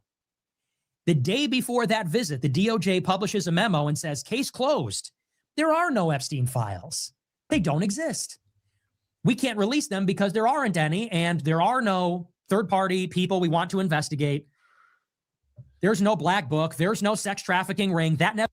Also, do you guys remember this, right? When they first released the Epstein files. Wait, hang on. Let me see. No problem. Epstein folders. Right. Pam Bondi came out with like a bunch of like influencers, right? And was like, oh yeah, we've got like the Epstein files. They're on my desk. Yes. They're in like folders. They're all like they're influencers are all have them outside. Like, I have it. I have it right here. Yep. See, like remember this. Yeah. Right. Those are the files, bros. My biggest issue with this administration is whatever the fuck this was for. Like as a businessman, you should know to not like overpromise and underdeliver. The level of overpromising happening at this time was, I mean, what more could be done to overpromise? Yay! They've got the Epstein files, bro, and all that was in them, right, was crap that had already been released, right? Like you could read that stuff on 4chan, like what was the point of this? 3 years ago. Why? Obviously, it was some kind of optics frogging, right? Like, you know, it was perception management, all this kind of like stuff, and it makes me wonder whether. See, like, okay, so this is the kind of thing that would have worked during the era of TV, right? Yes. Okay. 15, 20 years, right? When like all you had was, you know, CNN and CNBC and no. This would have worked, okay? Because then everybody would just like, yeah, there's a lot more left up to assumption instead of going like immediately being connected, going online and figuring this, debunking that there's nothing in there immediately. Yep, exactly. Right? Yeah. And I think it's a new era, and that there were people who still haven't caught up with, like, you know, the modern times essentially, right? And so they're still using the same kind of like optics from before. Ever happened. This is done. This is a cold case. This is case closed. And as you recall, there was public outrage. People said, what the fuck is going on? First, you said they're on your desk. Now you say they don't exist. You campaigned saying you're going to release the files. Now you say there are no files to release. You talked about this sex trafficking ring. As a matter of fact, that's what Epstein was charged with and convicted for 20 years ago. Now you say there never was a sex trafficking ring. 2 weeks before the war, Elon's got a black eye and says Trump won't release the files because he's in them. Now Netanyahu brings this giant trophy to the White House to commemorate their victory in the war. And right before he arrives, he gets this gift, which is the Epstein files are going to be buried. So people go, what's up? Then you get this extraordinary cover-up. Trump comes out as guilty and defensive as anybody could possibly be. He says, if you are interested in the files, you're an idiot. You're a fake supporter. You're with the Democrats. You're with them. It's a hoax. The Democrats made it up. Why would they not get to the bottom of it under Biden? One line after another, one excuse after another, piling up. There are no files. It's only child sex abuse material. The files are real, but they're a hoax. They're real, but they're fake. If you believe in them, you're not my real supporter. Then you have Republican members of Congress that break with the party and vote with the Democrats to release the files. Congress shuts down a month early to prevent this from going through. Thomas Massie, Marjorie Greene, Nancy Mace, and Lauren Boebert get together, and they, working with the Democrats, are going to compel the release of the files with an act of Congress. They're even going to bypass the Speaker of the House, the leader of their own party. Congress closes a month early for their summer recess to prevent this from happening. Then when Congress comes back, do we get the files? No, because Congress shuts down for 45 days. Longest government shutdown in history. And in the end, the Democrats give up without any concessions. Kind of weird. Then a week later, we finally get this bill. It goes to the floor. It passes. Marjorie Greene, who pushed it, resigns mysteriously after getting death threats. Yeah, remember that? Marjorie Taylor Greene resigned, right? Like one of Trump's strongest supporters, right? And she basically sort of like puts it about that like Trump basically threatened her because she kept demanding the release of the files. What the fuck is going on here? Like, is this just like a regime in like crisis, right? They're like just juggling hot potatoes. Was all of this like time so they could comb through the entire release and make sure that there wasn't like something like heinous that was going to like blow up the entire government? What the fuck is going on here? Then pause it real quick. Also, fellas, feel free to like the stream. A lot of people in here. Everyone's having a good time. So feel free to like the stream if you're able to do so now. Much appreciated. Well, we might as well do a couple more super chats then. Oh, sure. Since you paused. Oh, sure. Muzzle Tov cocktail. L'chaim. L'chaim. For $2. Jabberknocker Jeffrey Epstein. Thank you very much. Isaac for $10. There he is, Rucker. I've got to get like an Orthodox or like a Christian animation I can like play when that's your department in this. I'll get onto that we have. I go to SSPV and SSPX, and my fam has been Tradcast for 70 years. The new pope is fake and lame, and the Tradcast stuff is so long. And the Tradcast stuff is so long it would be longer than listening to James and the Epstein files together. Oh my God! Imagine James Lindsay reading the Epstein files. Oh, mate. Talk about that. I think that's the least amount of engagement a person could possibly get. I wonder if you could distill that and like make a sleeping drug out of it, mate. That stuff would be freaking powerful, man. Like who needs Xanax when you've got like Lindsay reading? Actually, a good idea. I should listen to James Lindsay to go to sleep. That didn't occur to me. I think I'm going to report back, fellows. I'm unironically going to do that. Why did? You should give it a try. Isaac again for another $5. Thank you, mate. You could do a Christian question stream with a bunch of DOMs and maybe invite a bunch of us to have a long convo on this stuff. If we did that, we would probably do it as a hard R feller thing because of, if we're having a serious conversation like that, I think the chat would be very annoying and distracting if it was a public thing. Yeah. So we could do that. Yeah, that would be hard R's. That would be good for. We could be actually serious and comfortable and not have to worry about people being morons. Psychedemic Agent for €5. Thank you, mate. Thank you, mate. As a Tradcast, I'd say the one thing you need to know about the St. Pius X and the Trad question in Rome as a whole is that nothing ever happens. Yeah, it does move. All of that to say nothing ever happens at the end. It moves at a glacial pace, right? Like, my God, seriously. And Middle-Aged Plumber gifted 5 membership. Hello. Reminder, hard R fellers. You can go to the posts on the channel and locate the playlist. You can watch all of my solo streams and the Artie and Fist streams with no ads at all whatsoever. Plus the lore videos. Actually, I have 3 hours on Colin Kaepernick from 2017 that I'm sitting on. Okay. I got to do something with these lore videos. I got to start spitting them out quicker. So thank you for that. Right. Back to Nick. Oh, sure. Drag his feet. They try to delay the release of the files. They try to amend the bill. Doesn't work. It takes 2 months. Now we're in January 26. We finally get the files, and there's 6 million of them. Now we finally get the files after they pull. I don't know, man. 6 million seems a bit high to me. That seems really high. I mean, pulled out every stop to prevent this from happening. They shut down the government. They shut down Congress. They tried to trick us. They tried to postpone it. They lied. Trump tried to guilt trip us, tried to tell us it's not real. Finally, they released them. There's 6 million files. And Trump is named almost 5,000 times. And you say, okay, so that was a lie. Everything they said about it was a lie. They said the files don't exist. Okay, there's 6 million of them. So obviously, he's really hammering this 6 million number. I don't know how he's not making character. He did like a whole riff on how there's like 6 million. Okay. All right. He got out of his system, I hope. Yeah. And they said, well, they're a hoax. Okay, well, maybe some of the stuff is incredible, but clearly a lot of it is. So that's a lie too. They said there is no trafficking ring. Well, from these emails and judging by what we've seen, I don't know that you can actually say that. I don't know that you can infer that without a full investigation. So it's hard to draw concrete conclusions from what we've seen because a lot of it is inconclusive. However, what we do know for a fact is that they lied. They engaged in a cover-up which failed.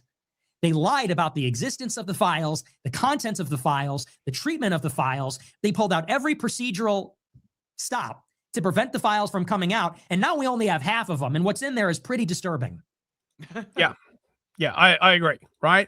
So look, I just thought that was a really, really good summary by This Nick is of all the holding shit. an administration accountable while wanting what's best for the country. Just Because, you know, a lot of people have been asking me, like, right, like, you know, if they control everything, like, why did they release them? Well, Massey and the Democrats, like, basically passed this law, right, saying that the government has to release the files. And for a while, it looked like they literally weren't going to. There was like a legal opinion like rendered where I think it was the Department of Justice was just like, you can't compel us to release them, right?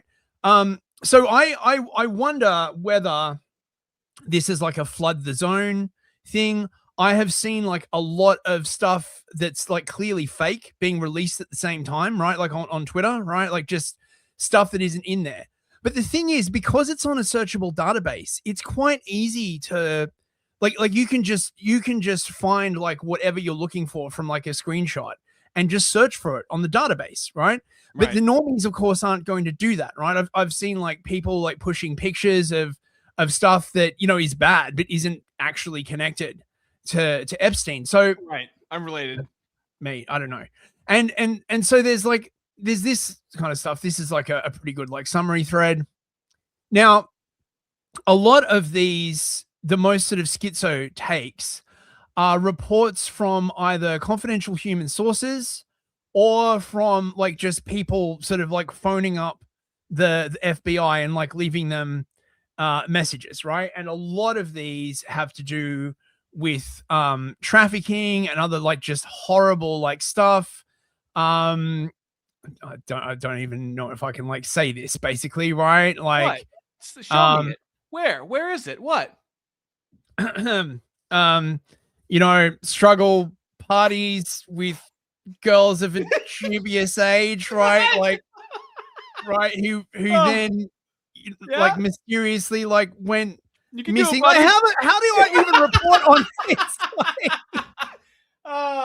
Good job. Oh my god, right, that was good.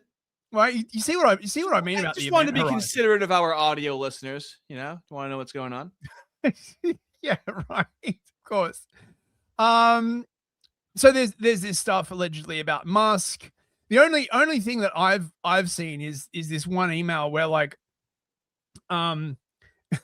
Epstein emails Musk and is like, hey, you know, do you want to come to this party like around the time like of the UN General Assembly? And Musk emails him back and he's like, listen, I'm like running like 2 companies and trying to get a rocket into orbit. I've got like no time for like diplomats. Right? Like just the most autistic response. And then Epstein emails him back and he's like, oh, no, everyone at this party will be under 25 and like cute. Right. And I don't think there's no reply from Musk, at least that I've seen. Right. So a lot of people are saying that Musk was basically saved by his complete autism. You know what I mean? Right. So, I don't know. but would we agree is that he's trying to get powerful people there for them to do something stupid for blackmail? Absolutely. Yeah. Absolutely. Right. So this is the crux of what Epstein was basically doing. Actually, what year was that? This was wait, no, hang on. This is Trump. What, this one you mean? Or Yeah, I'm just thinking like emailing someone to go to a Musk, party. 2012. Were you emailing people to go to parties in 2012? Right, but also, right, he wants to bring his wife. This is to SpaceX. This is Right? like No, but do you see what I'm getting at, right? You're not like, oh, hey, come to the island. Oh yeah, I'll bring my wife. We'll have a great time. That's not how this works, right? You don't bring your wife to go and engage. Right? Dude, Jeffrey Epstein is winking and nudging Elon Musk, and Elon Musk goes, "Is there something in your eye, and why are you nudging me?" Yeah, exactly. it's so like retarded, right? Oh my god, Fellas, as a fellow autist myself, I look back at my past and I've missed many opportunities when I look back on it. So I know how Musk could do such a thing. So there's this as well, right? Like this is freaking crazy, okay, right? So Epstein was really ill, right? Like this amazing artist, Jorge Gaza, did like a 15-page article just analyzing all of Epstein's. Now we're on the other end of autism. Right? Yeah, I know. Like this is like superior autism. Okay, right? Because there's a ton of his blood work, right? Now look at this. This is Epstein's like total free testosterone measurement, right? Yeah. And in midway through 2016, yeah, he hit 65, which is a testosterone level lower than a postmenopausal woman. A kid diddling amount of low testosterone, right? Right. I mean, apparently there's suggestions that he used to like sort of abuse testosterone. He's got like a pituitary gland cancer or something like that. Could you imagine? Could you imagine if someone that sounded like this was absolutely jacked? Sorry to bump into you. He's also got this like gene mutation, which is sort of an Ashkenazi thing. You get like a lot of gene mutations due to like inbreeding and stuff. So this if medical autism is your thing, you should like check this out. I love how no one can have interests anymore. It's all autism. Yeah, well, like, I don't know, right? Yeah. So who was it? The mystery of the moment. Who was it that Epstein was working for, bros? I guess it's a mystery, right? He was clearly working for Mossad. And Dershowitz apparently so this is a CHS reporting document. Yep. Basically saying that he was working for Israelis. Epstein would call Dershowitz, and then Mossad would call Dershowitz to debrief. Now, this is not anywhere beyond the realm of possibility, right? Yeah. He was effectively married to, or like lifelong companions with, Robert Maxwell's daughter. And Robert Maxwell was literally Israel's super spy, right? When Maxwell died, or was, helped off a boat, essentially, he got a state funeral in Israel, right? I mean, it's insane. Wait, hang on. I've got this thing about like Maxwell. Yeah, here we go, right? In a 2018 email, Epstein states that Robert Maxwell, Ghislaine's father, was, quote, passed away after attempting to blackmail Mossad for $400 million. I didn't know that was a verb. He was passed away. That's a bold fucking move, right? What am I going to do today? I know I'll blackmail the Mossad. What's the voice that could hear? Right, death by lethal passing away. Yeah. It's like, you call the suicide hotline. You know what I mean, right? So this is from Epstein to Redacted, right? Subject: he was passed away. Again, that verb. Robert Maxwell threatened Mossad. He told them that unless they gave him £400 million to save his crumbling empire, he would expose all that he had done for them. And he did a lot for them. That's nice. In that time, he had free access to Margaret Thatcher's Downing Street, Ronald Reagan's White House, to the Kremlin. Margaret Thatcher's Downing Street sounds like a sexual proverb, like a Houdini or the Mung or the Angry Dragon or the Donkey Punch. Margaret Thatcher's Downing Street. Bro. You don't want to go to that one. To the Kremlin and to the corridors of power throughout Europe. Maxwell passed on all the secrets he learned to Mossad in Tel Aviv. In turn, they tolerated his excesses, vanities, and insatiable appetite for a luxurious lifestyle and women. He told his controllers who they should target and how they should do it. He appointed himself as Israel's unofficial ambassador to the Soviet bloc. Now, this would explain a lot, right? I mean, how has Israel managed to be like so successful? All this like kind of like stuff, right? And and in case you didn't know, Maxwell got basically shortly afterwards, he fell off his yacht and drowned in very suspicious circumstances. Yeah, but he did get a state funeral, so I think he had a terminal case of passing away. And there's stuff like this, which like is so funny because it could literally be out of Mein Kampf, right? a number of people have like literally noted how Epstein like candidly just says the most insane quote unquote antiseptic tropes, right? From Jeffrey Epstein to Roger Schenck, I don't know who that is. 2009. Yep. Listen to this. This is the way the Moo make money, and made a fortune in the past 10 years selling short the shipping futures. Let the Goyim deal in the real world. From shipping news, the most dramatic growth has been in shipping futures, which allow shipping companies to lay off risks. The most popular futures are forward freight agreements to deliver goods on a particular route at some point in the future. They have grown in the past year to be roughly the size of the physical market. According to Bill Lyons of the Baltic Exchange, a shipping bazaar in London that sells forward freight agreements. So this is it, right? This like is the invisible hand of the market. This is the free market, right, libertarians? This is the market at work. Why actually ship stuff when you could just make money buying and selling shipping futures, right? This is the financialization of the economy, and this all diverts money from actual productive shit.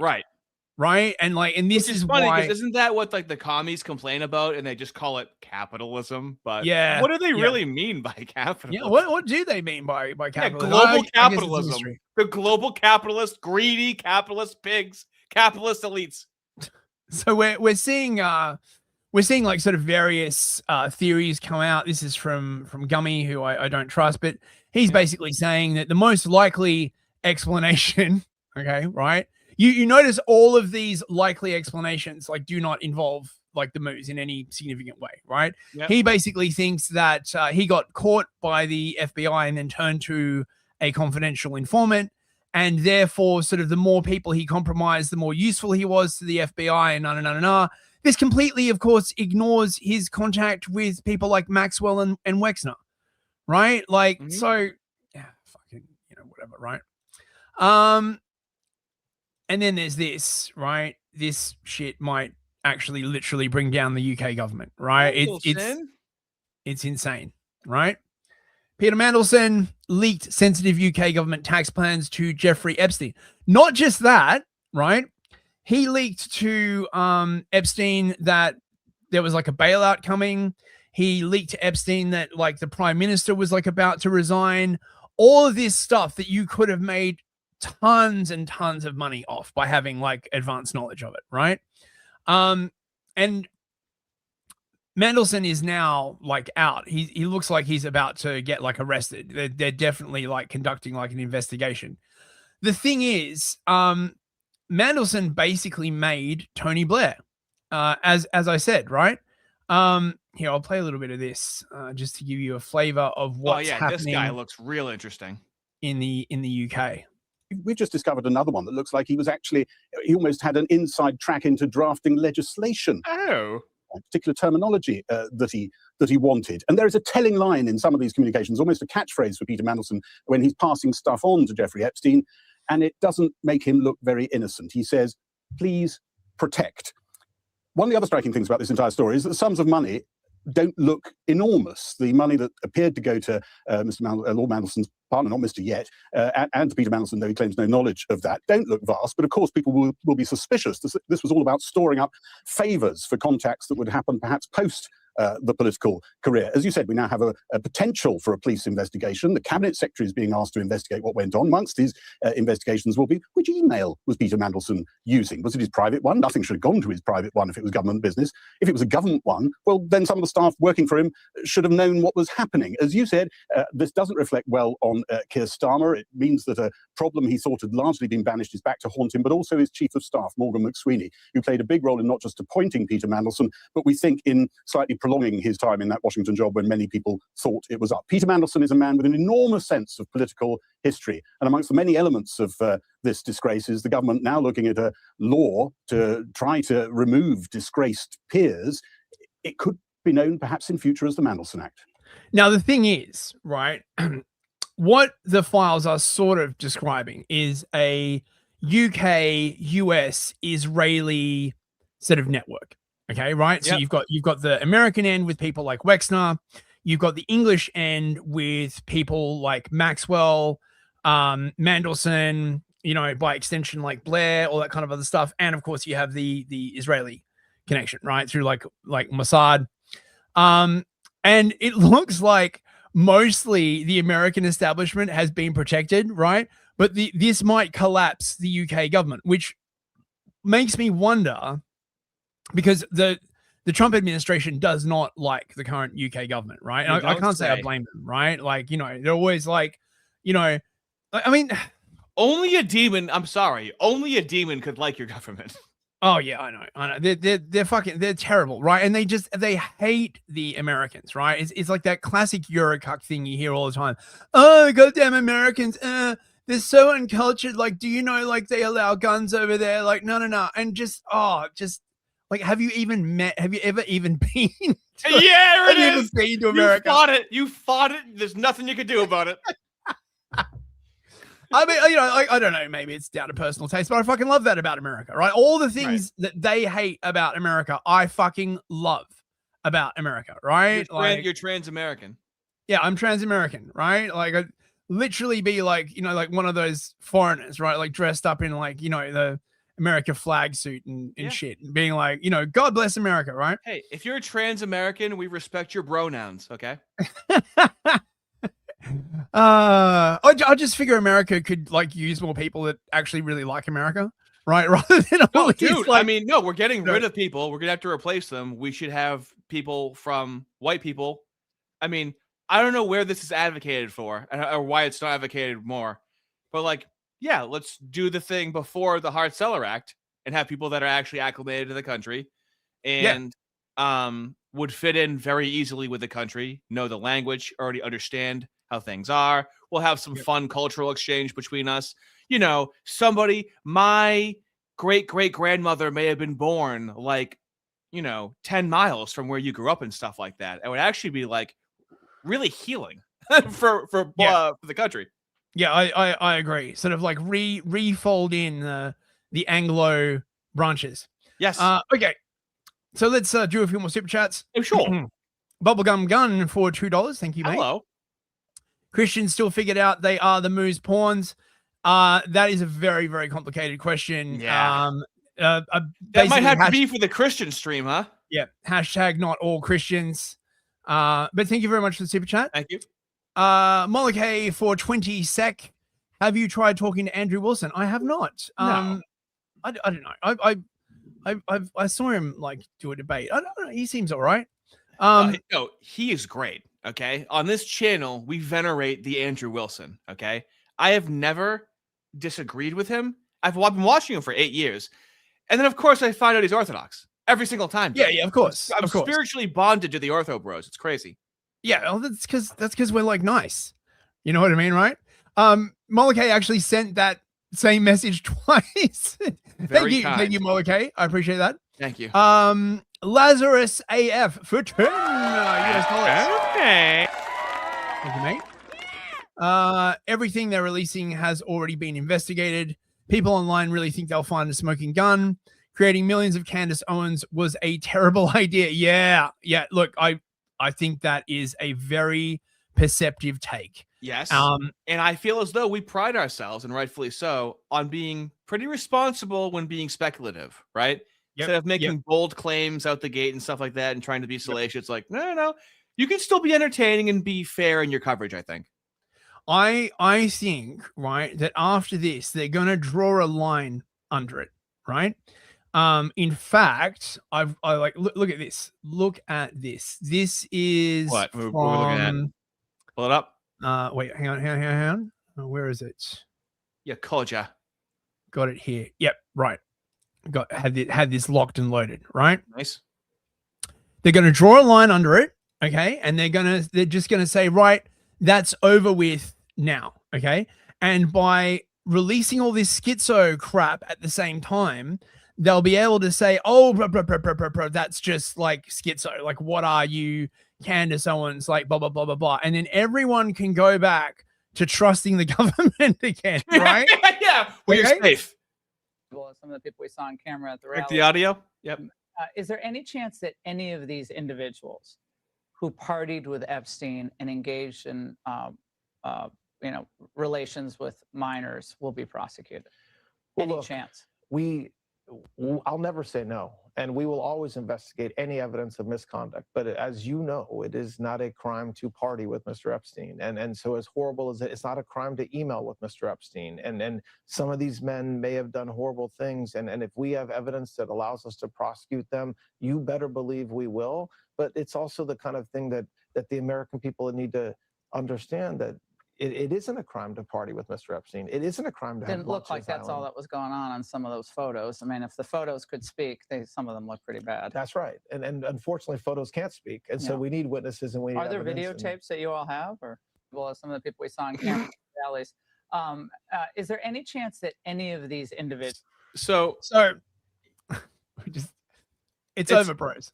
Well, it's really embarrassing how these people put themselves in this situation. I don't know if you caught this. The picture came out of you with Jeffrey Epstein with two apparently young women in it.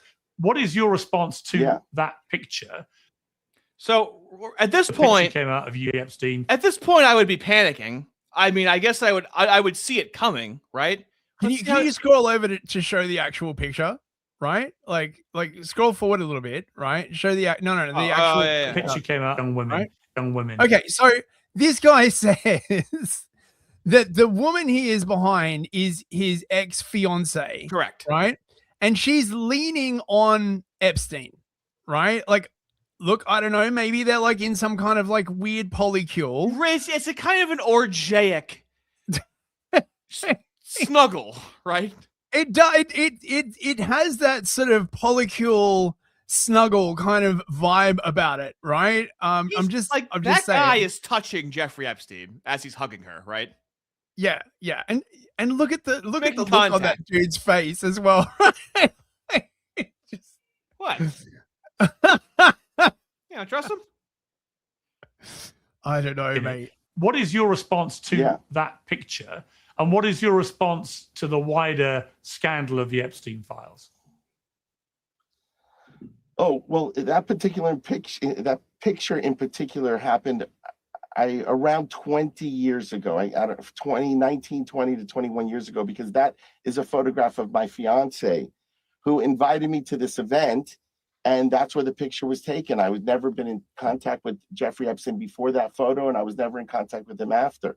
So that's a picture of me and my fiance at some event. Mm-hmm.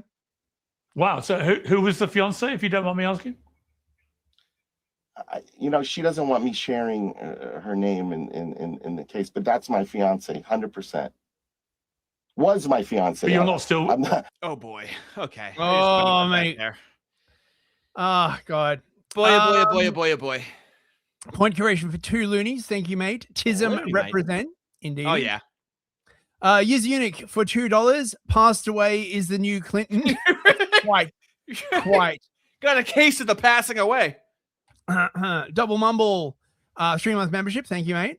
So when are we getting the Epi voice for future Super Chip? Yeah, right, dude. First of all, we haven't really even played his voice yet, okay? Second of all, you could have gone to his island. He could have fully inserted you, talking so much horrific shit in your ear the entire time, that if you had to pick his voice out of a lineup, you wouldn't be able to distinguish between that and my impression of monorically gefilte, okay? You're acting like that the moos sound different from moo to moo. Okay, I can pick any moo and just call it him, as if his voice is unique at all whatsoever. Yep. Isaac for $10. Thank you very much, mate. Hey, I have to go right now. Gym time. You have a great stream. I can't be here Friday either. We'll watch later.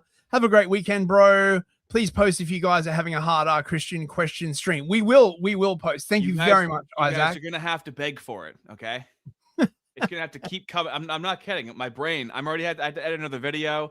I say these things out loud so people can keep reminding me so they happen. So if you do want it to happen, make it a reoccurring thing that you ask for. Have a good gym, Isaac. Thanks a lot, man. Lift for Jesus. That's what he would want. And thinking, it's Quizats Chatterack. I'm going to keep calling him that because that's like such a cool name. Who he is. For $2, have you even been to Little St. James? No, I have not. Wow. I don't want to go. You know nothing.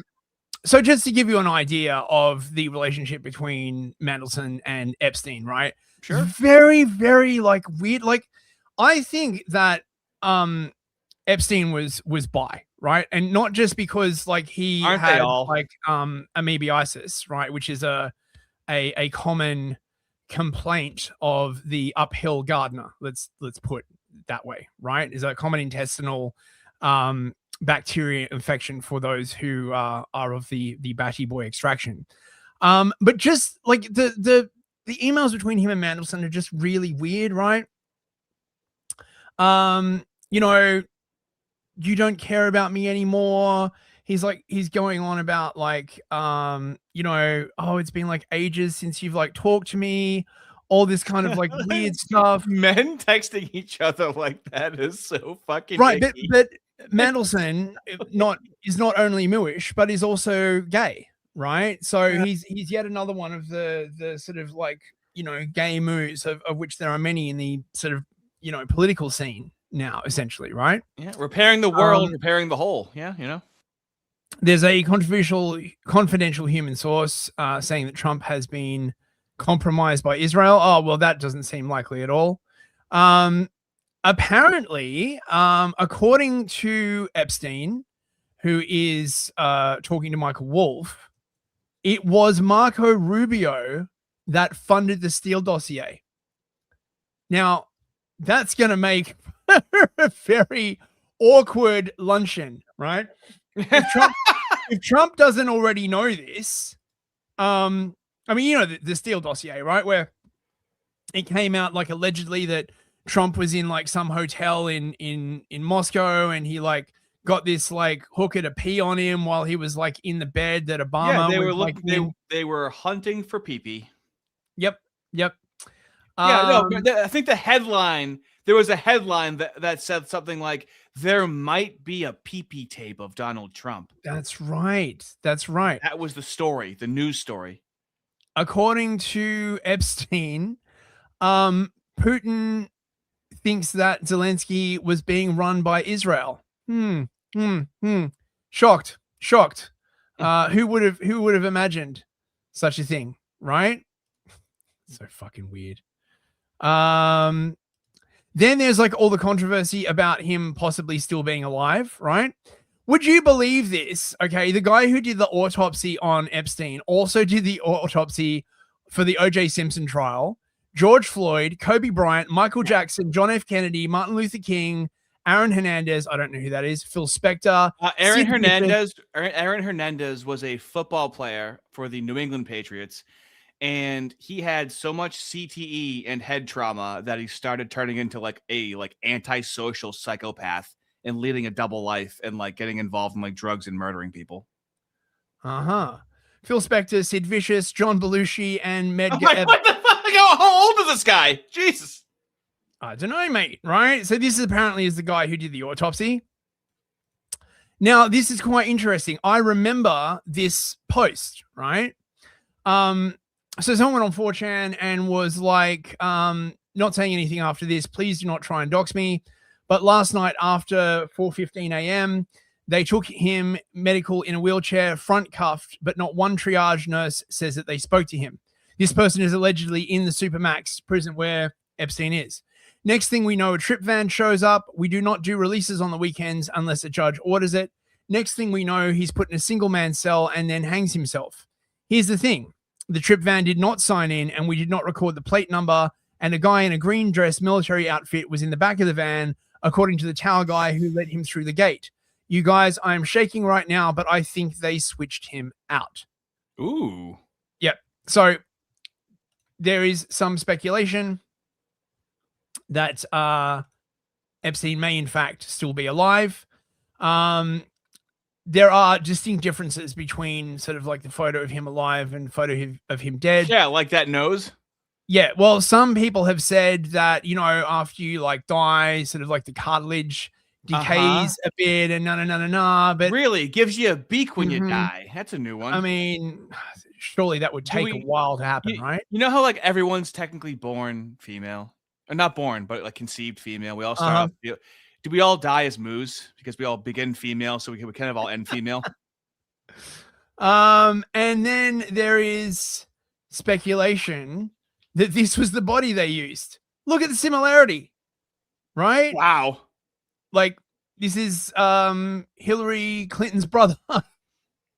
There's an entire thread on Epstein still being alive. Yeah. So this raises like another question. What if he is alive and they flipped him, right? And he's now singing like a canary in some, you know, like, I mean, he would be a very useful dude to have flip, right? Think of all the stuff he could like tell you. I mean, if you think about it, he's kind of like Walter White, for those of you that have seen Breaking Bad, where no matter how much the other side wanted to kill Walter White, they can't because he makes the meth. Yep. So like, who would really want to kill him because he knows how a lot of this stuff works? It's a methy situation. Hold on 1 second. A Rumble chat very quick that I missed. Okay. Kalergi for $5. Thank you, bruv. Noticing Fuentes' position becoming increasingly kosher, conflating moo weather machines with mooish control of the U.S. and its military to discredit the latter truth, telling us Epstein had aura and F the goy. So now his goy cult are cheering for their own team's losses, like owning it makes it a win. And now Hitler hit, and here's the straw that breaks the camel's back, fellas. And he said Hitler was a bad guy, to be honest. If he just told us to worship moose tomorrow, his cult would. Well, he's a cult of personality. So, you know, when you have a leader, you're going to want obedience of no matter what they say and loyalty. So that's why we do criticize him when he says things that don't make any sense. But, you know, he's duplicitous, right? Yeah, well, it started because of that shirt that he released, the Epstein quarter hoodie. And everyone's like, oh, you know, this is in really bad taste. And he did this whole like rant about like how he like can do whatever he wants. If you criticize him, I mean, that's you know, when you're on a generational run and you're a man of history, that's the kind of person that you would expect them to act like, right? In context.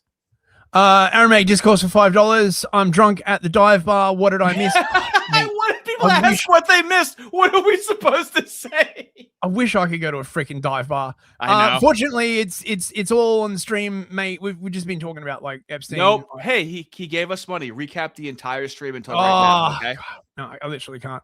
Vexen for $5. Everyone give this stream a like. Kick it like a kite. Wait, kite. What is my autocorrect doing? Wait, there is a rabbit at my door again. Be right back. Thank you, Vexen. You know, that crazy man makes a very good point. Like the stream if you're able to. Very much appreciated.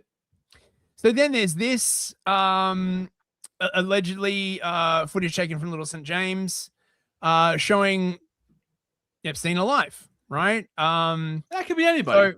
So, it could be anyone. Yeah, totally, right? And then there's, oh my God, it just goes on and on and on. Epstein was instrumental in organizing because he was like very, very involved with Bill Gates, obviously, which we haven't even really touched on, right? Well, you said we might have to do a part 2 of the stream. We might have to do a part 2. So he was. Fellas, let us know if you want a part 2 of the stream. So between Gates and his contacts with JP Morgan, they helped set up these like special financial instruments that would pay out in the event of a pandemic.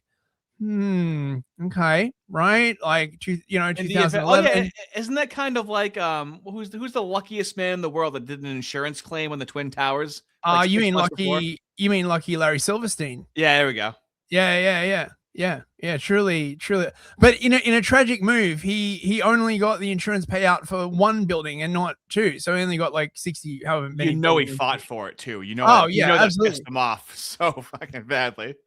Now I just want to examine a couple of things regarding this idea that, like I was saying before, that there is essentially an international ring of how do I put this?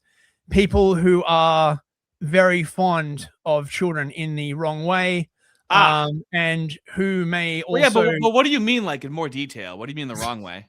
I'm sorry. Go ahead. I'm just and who may also be fond of like selling the organs of. So I mean, this Bro, is that's like so, Chinese. That's where it crosses the line. This is so freaking dark, right? Like just this whole idea, right? Like, this is like the way the world is run, So here's Trump, literally from 2015, like talking about Epstein. So he's been talking about it for a long time, for 10 years. Bill Clinton. Nice guy. Got a lot of problems coming up, in my opinion, with the famous island with Jeffrey Epstein. A lot of problems. Epstein in your remarks about in the Q&A. Well, I think he's got a problem. I mean, what do you think the problem will be? I don't know, but that island was really a cesspool. There's no question about it. Just ask Prince Andrew. He'll tell you about it. The island was an absolute cesspool. So, The Clintons are friends and he's of been yours, there right? for many The times. Clintons are friends Well, of I yours. can't say friends, but I know You're them. friendly. You know them. They play at my clubs a lot. I have clubs, and everybody likes to play Are at you my saying clubs. there's a political problem for her if she runs for president? It could be a. So Trump clearly knew, right? Like he clearly knew. I don't know exactly how he knew. There's probably like rumors going around that whole scene, right? Here is him. This is crazy. At the crux of the theory is this belief that you are secretly saving the world from this satanic cult of pedophiles and cannibals. Does that sound like something you are behind? Well, I haven't heard that, but is that supposed to be a bad thing or a good thing? I mean, if I can help save the world from problems, I'm willing to do it. I'm willing to put myself out there. Can we agree that was the perfect way to answer that? I agree. This is what I mean, right? And then there's this clip from Vladimir Putin, right? Now, I think since this is in Russian, I'll just play it and read out for anyone who's not watching. Now, Putin always chooses his words very carefully, right? And there's a couple of ways you could take this, but let's play. There is a very strong desire in Western elites to freeze the status quo. Come on, where's the next line? The unjust state of affairs in international matters, right? This has been a Russian obsession for a while, okay, right? They're used to filling their bellies for centuries, okay? Colorful way of saying that. With human flesh and their pockets with money. But they need to realize that the vampire ball is ending. Now, I mean, filling their bellies with human flesh. Now, I mean, he could be. Yeah, that's a turn of phrase in Moscow, right? Yeah, right. Like, I mean, who's he? They say that all the time. Is he talking about war profiteering? I mean, the fact that he then called it like the vampire ball afterwards, that seems very right. Like, yeah, that's anyway. hello. Would you like to fill bellies with flesh? That's like going out for burgers, like animal flesh, right? Yeah. You are putting off listening to Jeffrey Epstein's voice for so long, dude. Well, I stuck it at the end. I so know. That, I thought we could just get all the sort of context shit out of the way, and then we absolutely could, listen to him, right? Maddie Ice for $5. Thank you, Maddie. Have tried dangling the Franklin scandal and the Dutroux story to people interested in talking about Epstein. I find people generally end up going blank. They can't handle it. Yeah. Right. Like it's too much. Right. The Dutroux story in particular is insane. It was like a huge thing in Belgium.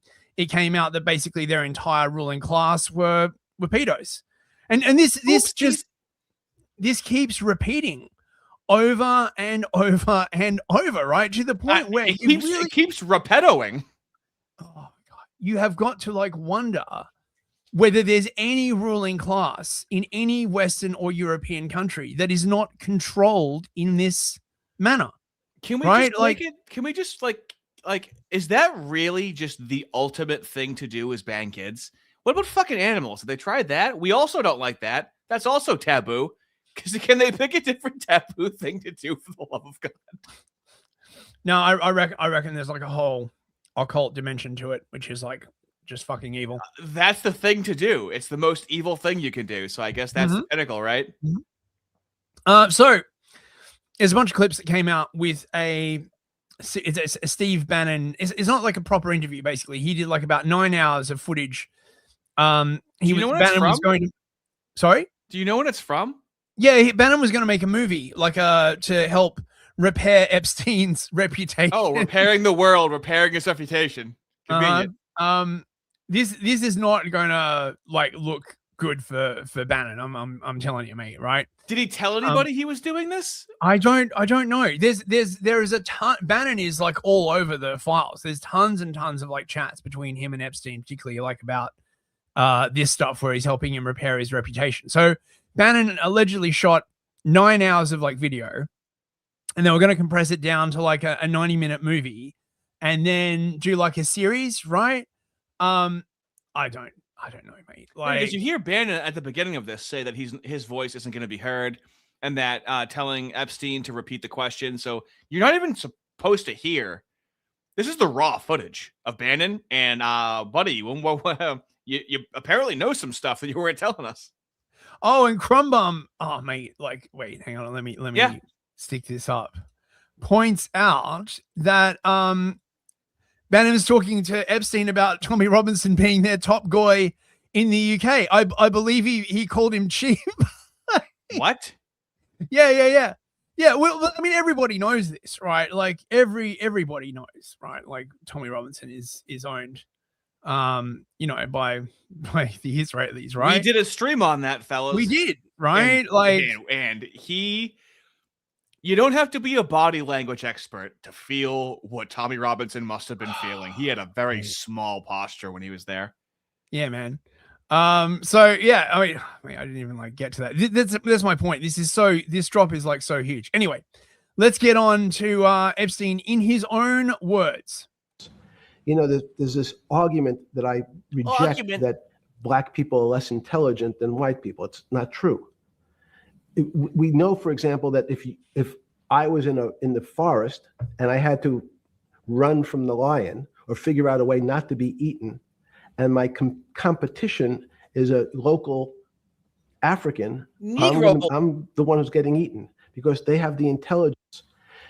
Yeah, I don't think that like extra muscle mass and the ability to like run fast is like really intelligence in the way that most people would describe it, Jeffrey. But thanks for playing. You see, there's different types of intelligence. That's what I'm saying. Like, oh yeah, a Jeffrey Epstein voice. Yeah, dude.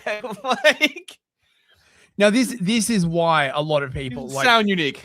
A lot of people can't believe that this is the guy, right? This is who everyone like feared. And a lot of people are speculating, that he was just sort of an arm's length tool for Mossad, like maybe, Ghislaine was the one like pulling the strings. I don't know, but he does not seem like a terribly impressive figure in these interviews. Told him the devil, 100%. The devil himself. The devil himself said, "I'm going to exchange some dollars for your child's life." Do you think you're the devil himself? Yes or no? No, but I do have a good mirror. It's a serious question. Sorry. Do you think you're the devil himself? I don't know. Why would you say that? Because you have all the attributes. You're incredibly smart. You remember the devil is somebody knows smart? The devil's. Was the devil smart? Fuck off. Oh my! What? Brilliant. You read Milton's Paradise Lost. No, the devil scares me. This Oh, Satan there is he- Satan is he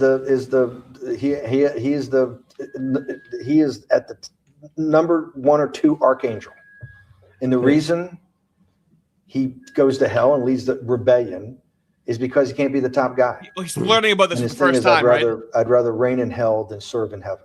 I saw that in a movie once called American Dharma. He I has don't to be remember acting dumb. who said it. Okay, we have to go.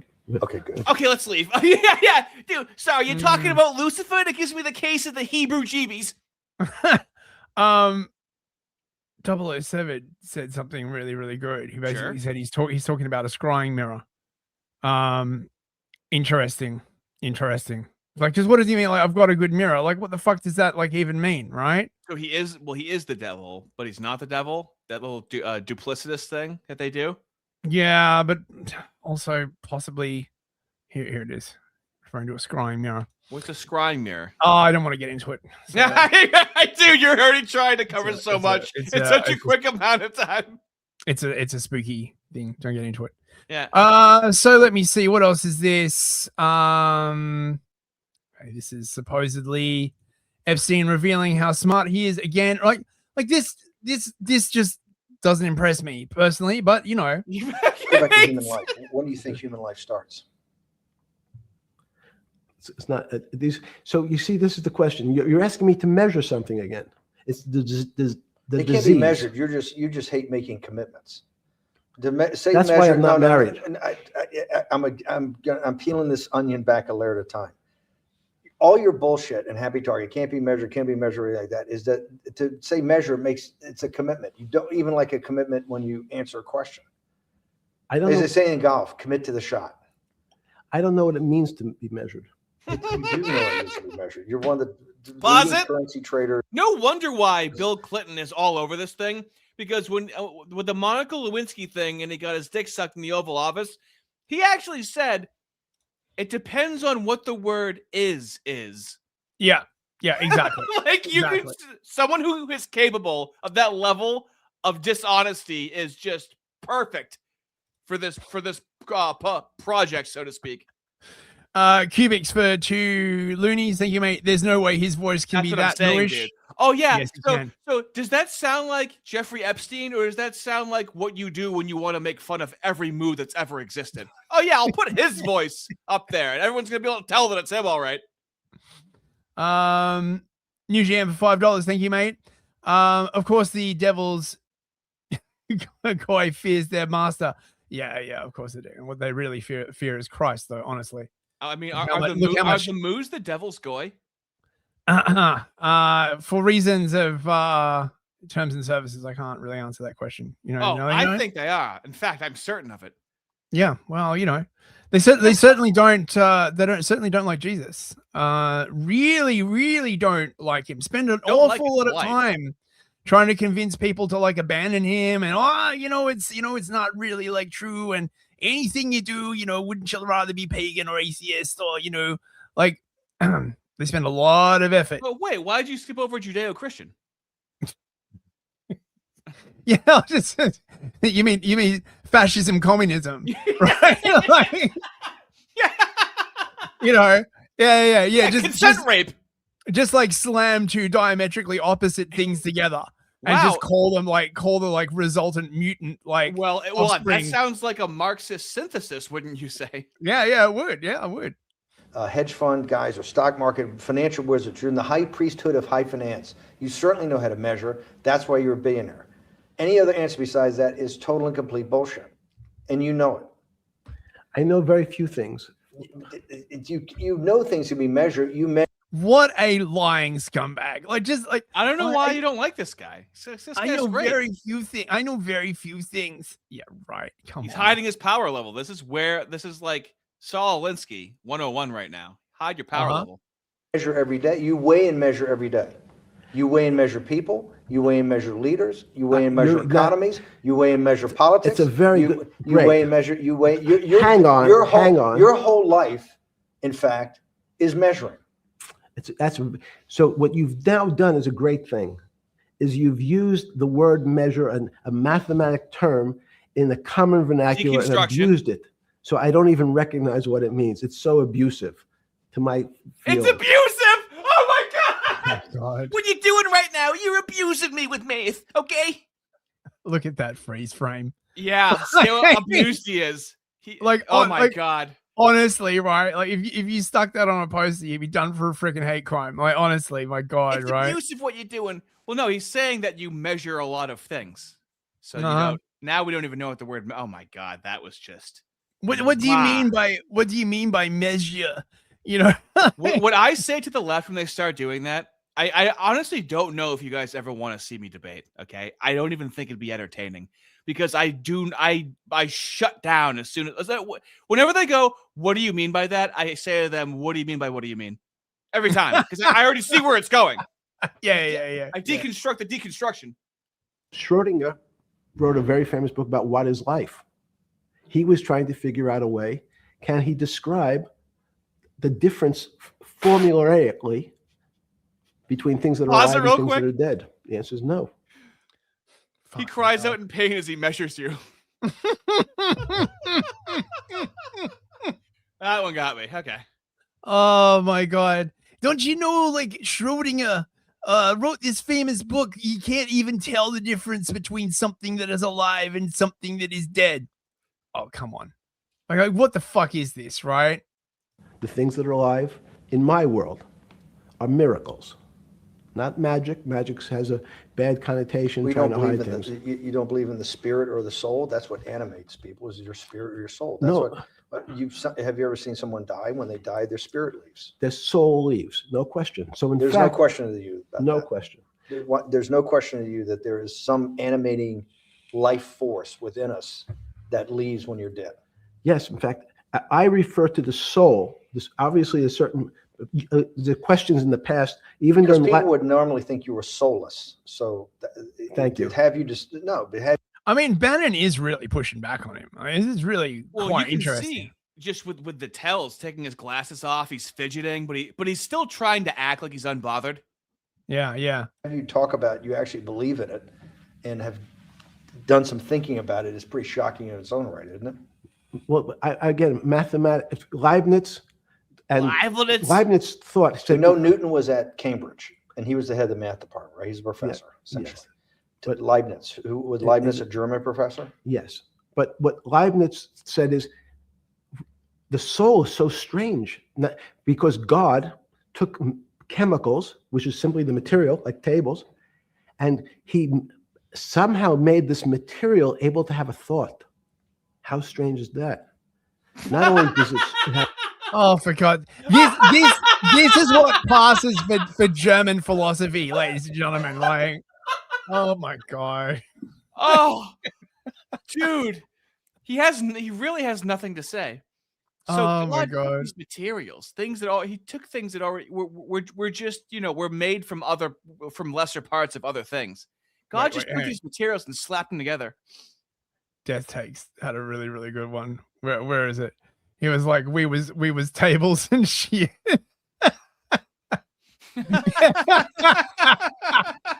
Yes, we was tables.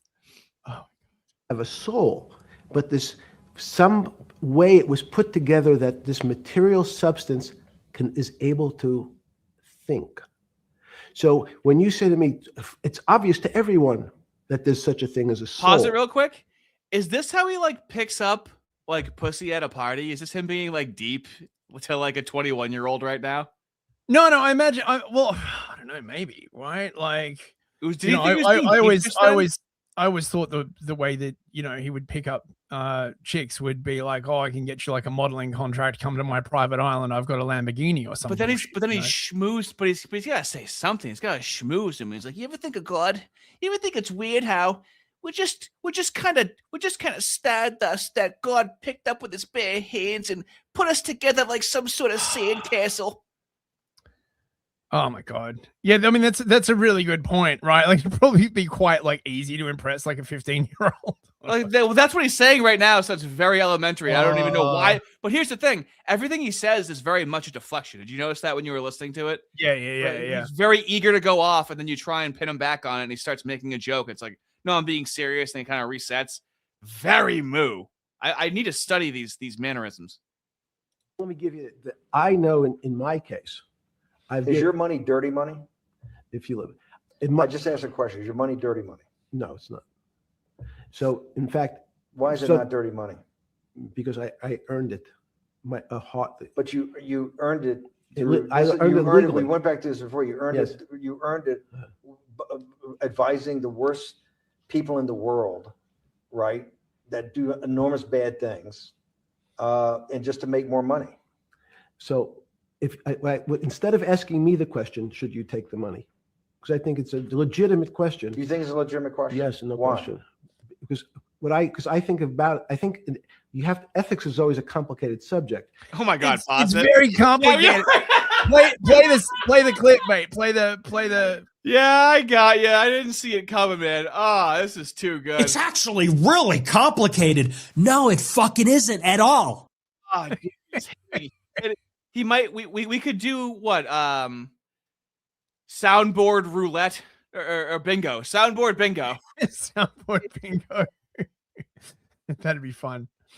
But I can tell you that with the money I gave to help try to eradicate polio in Pakistan and India, instead of asking me whether that money should be given to these children Bill Gates route. for vaccines.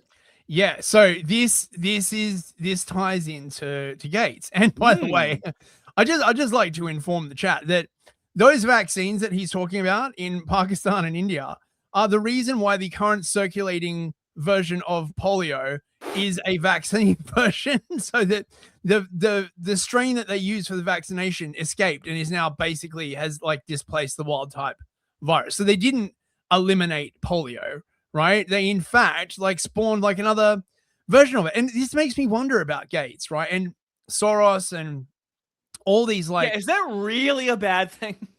These philanthropy people, right? They're just like assaging their guilt for the crimes that they helped commit to make their fortunes by being like, oh, well, you know, I did save all these brown children, right? Because brown children, of course, are the most special of all, right? You know, if you know what they say, right? You save a brown child and you get like double the points or whatever. Like it's very Hassan Piker though, because I wonder how much of their actual money is used and they just move money around, and compared to the amount of money that they have, and then they raise money to do it, then other people donate. It's like Hassan Piker where he does like streams where he's like, yeah, I raised $200,000. It's like, motherfucker, you could have just fucking paid $200,000.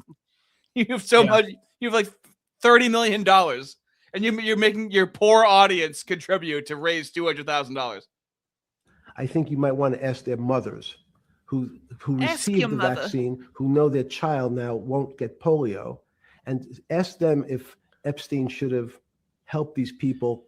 If we walked in, you're a mathematician. If we walked into that clinic where they're giving that money out to these people that are in the most dire straits of poverty and sickness, and told them that the money was coming from class 3 sexual predator? Tier 1. Was tier 1 the highest and worst? No, I'm the lowest. I'm the lowest. Rewind it, dude. I can't listen. I can't listen. Hold on. You got to rewind that. All right.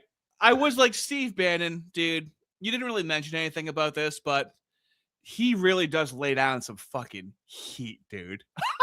Yeah, well, I think he might have been prepping him for like a hostile interview or something. I don't know. Or maybe it's just like Bannon, right? Like, well, imagine talking with this guy for like a whole hour. He seems unfazed by all of this, right? So yeah, there's probably an element of, you know, like you said, it was 9 hours or whatever it was. So they're, you know, but not all in one. Not all in one session, but even like talking to this guy like one-on-one for like an hour would like start fucking pissing you off. Oh, it pissed me off. And sickness, and told them that the money was coming from class 3 sexual predator? Tier 1. Was tier 1's the highest and worst? No, I'm the lowest. I'm the lowest. You're the lowest. Okay, tier 1, you're the lowest. But a criminal. Yes. That the money came from them. What percentage of people do you estimate? I understand you don't like probability. Yeah, because that's the issue, right? Like, not his involvement with like Bear Stearns, right, in the 2008 financial collapse that like impoverished like millions. Nah, like, oh my fucking god, right? Like, honestly, this guy, right, or at least the interest that he represents, like, intersects with so many large world events, right? Through his connection with Bear Stearns, he used to work for Bear Stearns, through his connections with like JP Morgan. Like it's just insane. Do you estimate would say, I don't care, I want the money for my children?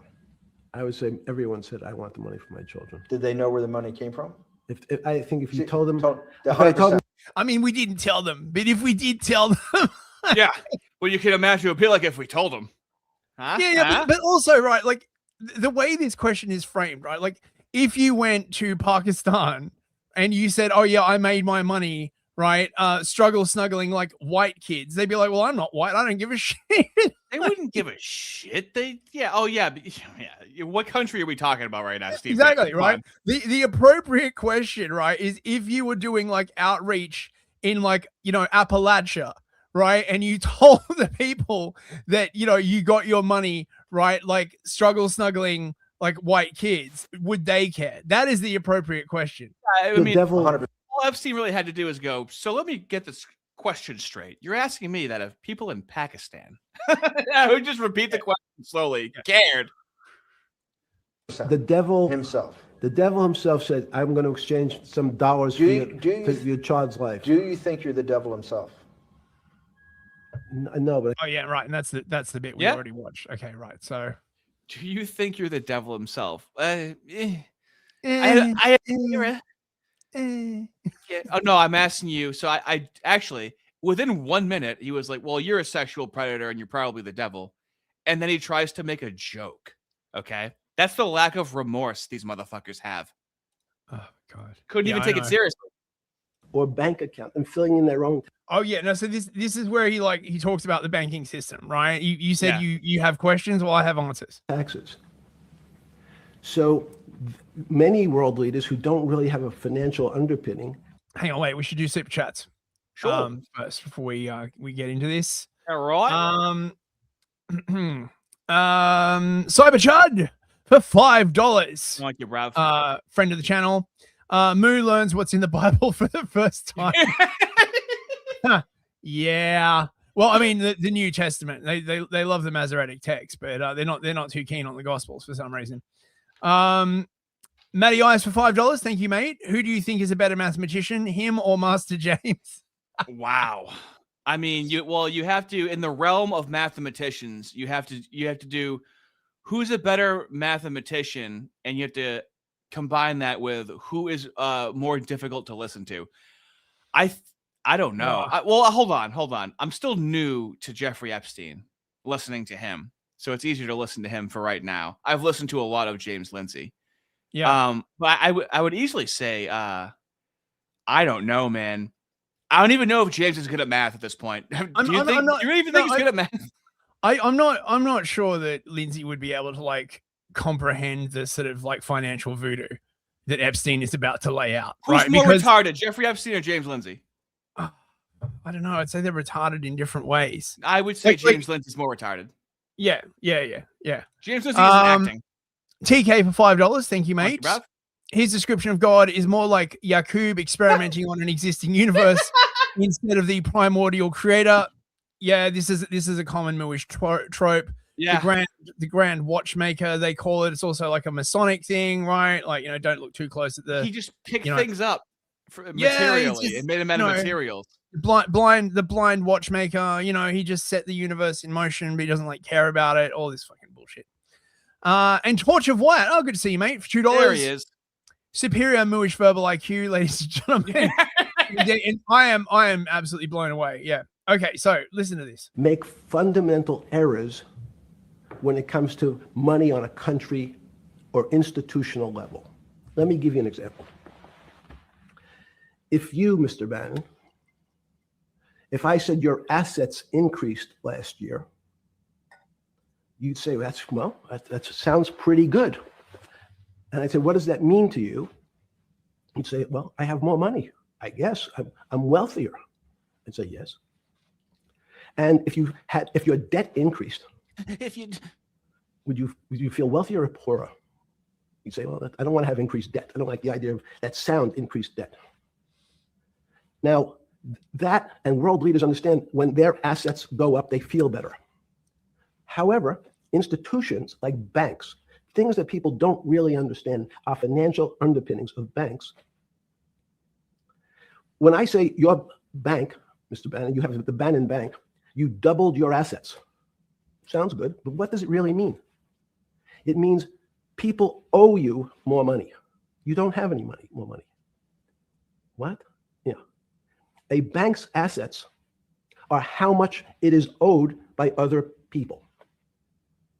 He's 100% correct, by the way. Right? Like, this is absolutely correct. And this is one of the primary planks of, I guess you call it voodoo economics, or, you know, how the financialized economy like actually works. Most people would think of the assets of a bank as how much money they have in the vault, but that's not true, right? No.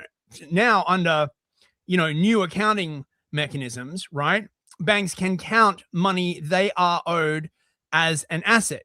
Now, this is important because under reserve requirements, right, it basically dictates like how much money a bank can loan out based upon their assets. So you get this like weird situation where the bank can lend out money, make loans, count that as an asset, and then use that to make more loans. And I don't know whether this has been changed, but recently the US basically dropped the capital reserve requirement of banks to like 0. I think this happened like about 3-4 years ago or something like that. So it's just like the most obscene financial playground. Oh, so during Biden? Yeah, I think so. Yeah. So if everybody went to their local bank, if all the people that have money in that bank went to the bank and wanted to take out their money, they couldn't do it all at the same time. That's right. That's called a bank run. That's called a bank run. What do you mean? What do you mean a bank run? If people try to do it? Okay, so because of the way fractional reserve banking works, right? He'll talk about this in a bit, but I'll basically explain it. Okay. The idea is that the bank doesn't have all the money at once. Okay, right. So they in their like deposit section, right, and all the accounts that they have, right. So they've got like $1 million, right, but they've already lent out 900,000 of those dollars. Okay, and they only have 100,000 left. Now, this is enough to like cover sort of everyday withdrawals and like transfers, and of course, there's the Fed. If they get into trouble and for some reason like it dips, they can go to the Fed and like borrow overnight, like for really, really cheap. There's like a thing called the overnight borrowing window. But if everyone at once turns up and wants their money, they do not have it, right?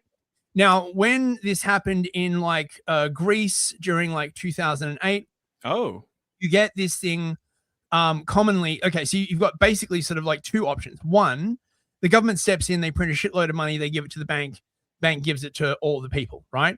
In actuality, what tends to happen, at least sort of before the development of electronic banking, or even now, is they'll say, oh, we can't let you withdraw all of your money over the bank app. You'll have to come in and see us. Okay, so this creates friction, right?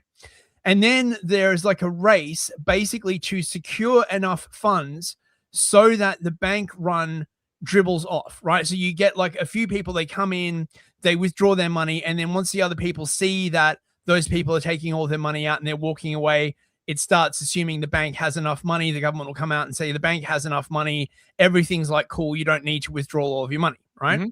The other option is basically called a bail-in, right? And a bail-in is where you just get like a what's known as a haircut, right? So a haircut is like you had like $1,000 in your account. Well, boom, now you have $500, right? They just like seize money from the people who've deposited at the bank.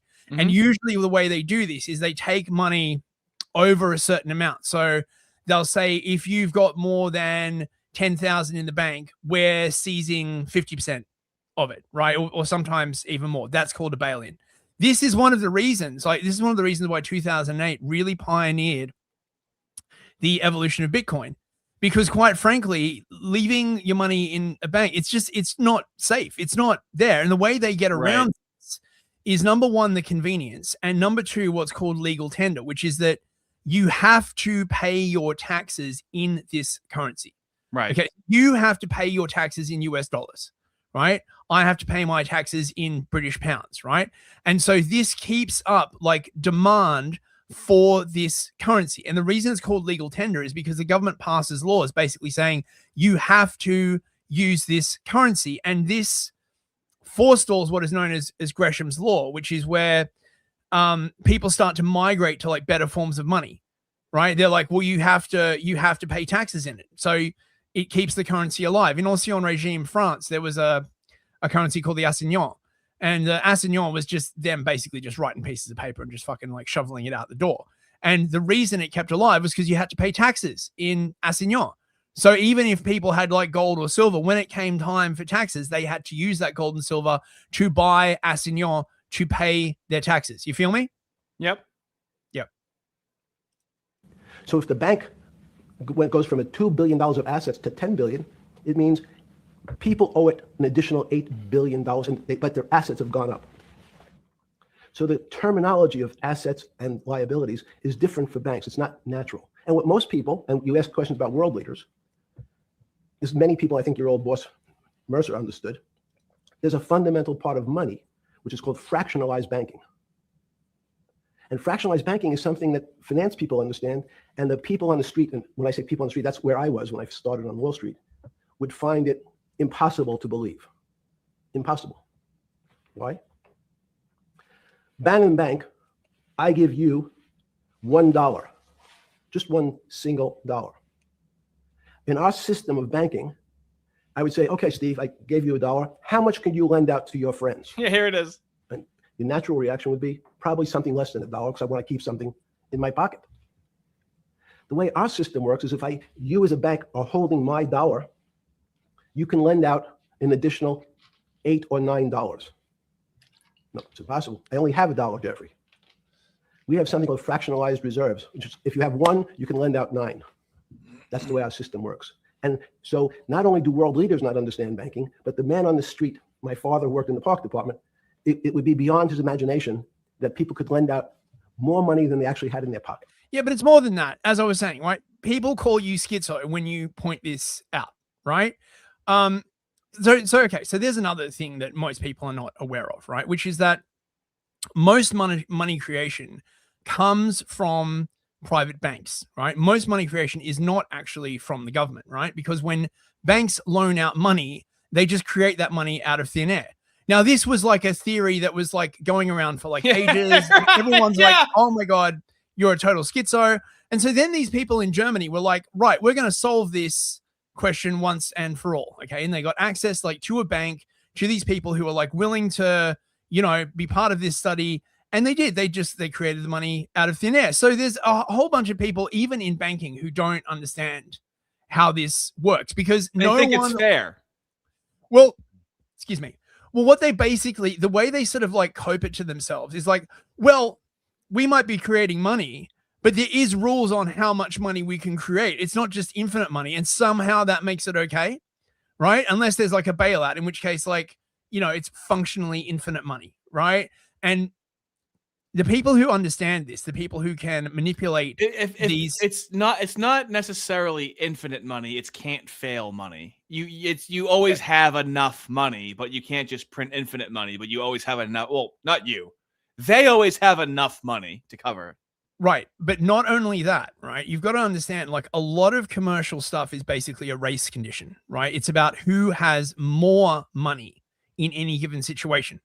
And when you're in a position like Epstein or JP Morgan or these things, you always have more money than your competitor by default, right? So all of the like cool shit in the economy just winds up falling into your hands because you've got the money to pay for it, right? Sikvis Pacem Parabellum for 5 loonies. Thank you, mate. My aunt lived in Cyprus during the crisis. They froze everyone's accounts and seized anything above 16,000 euros. Holy shit, dude. Yep, man. Oh, that would suck so hard. Oh my God. Can you imagine, right? You save your whole life, right? And then, we had a little banking crisis. Also in the Epstein files is the revelation that a lot of that money from places like Greece and Cyprus just actually went off to pay French and German bank debts, right? For stuff that they had never even like passed through Parliament. Like it's just because again, infinite money, right? Like functionally infinite money, right? Like not in the, what does infinite really mean? They always have more money than you is the important point to take away from this, right? Theodore McCarthy for $5. Thank you, mate. The Federal Reserve reduced the reserve requirements to 0% in March 2020 under Trump. It was a COVID policy. Thank you. Yes. Interesting. We had the best chat. Theodore, do you know if they've raised it back yet? If someone in the chat could check, because this was a big deal, because before COVID you had a reserve requirement of like 10%, but during COVID they lowered it to 0, so you could lend out all of the money, right? Yeah, I know, it's freaking insane. Matty Ice for $10. Hello.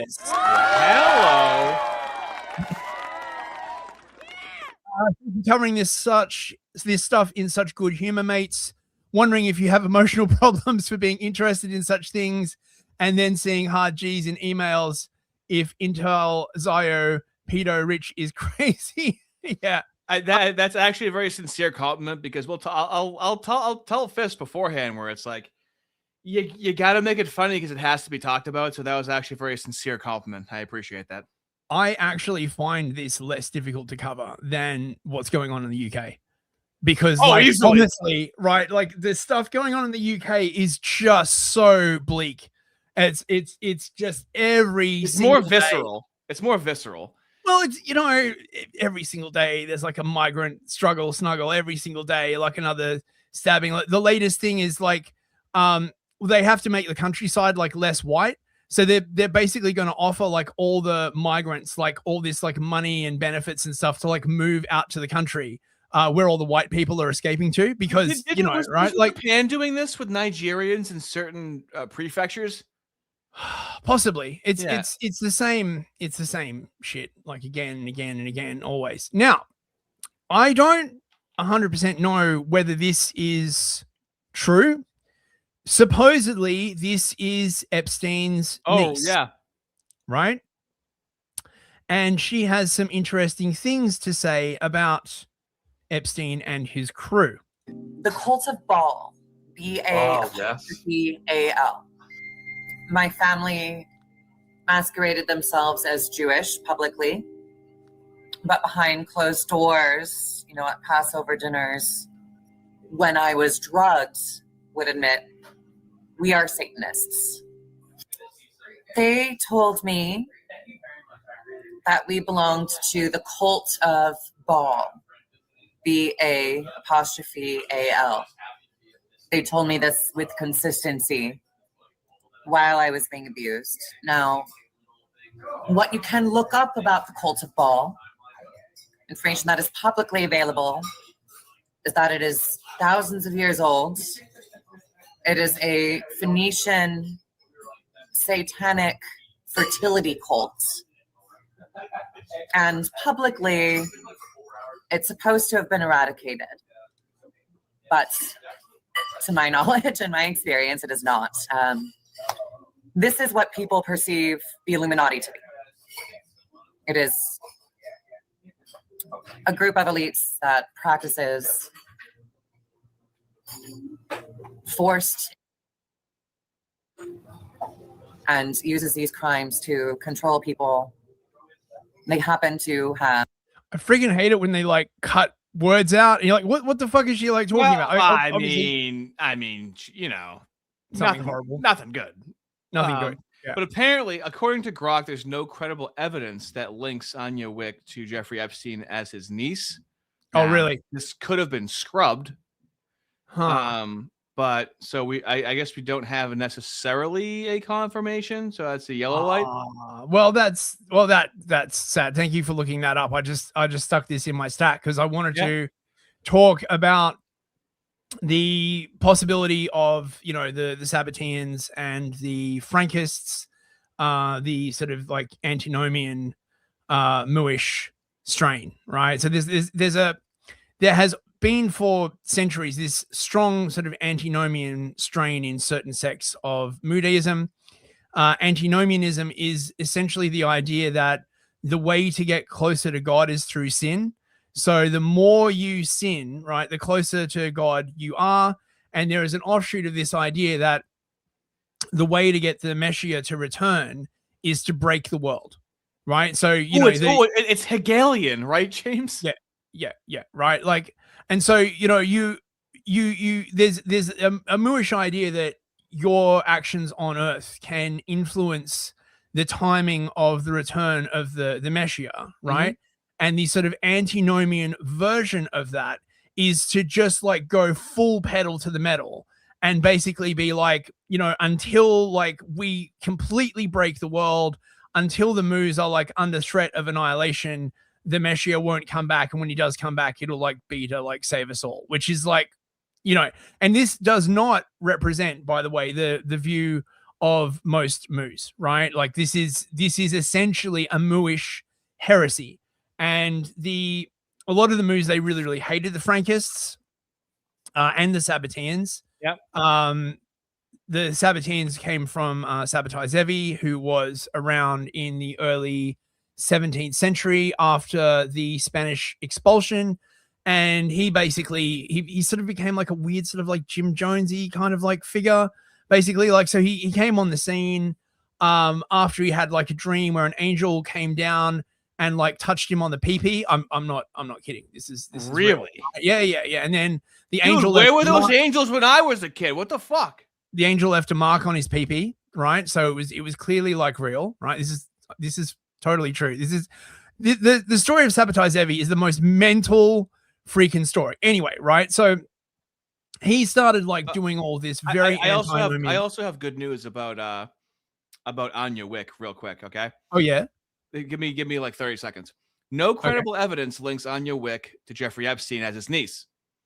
Epstein's only known sibling is his brother, Mark, with no records of a brother or niece named Anya.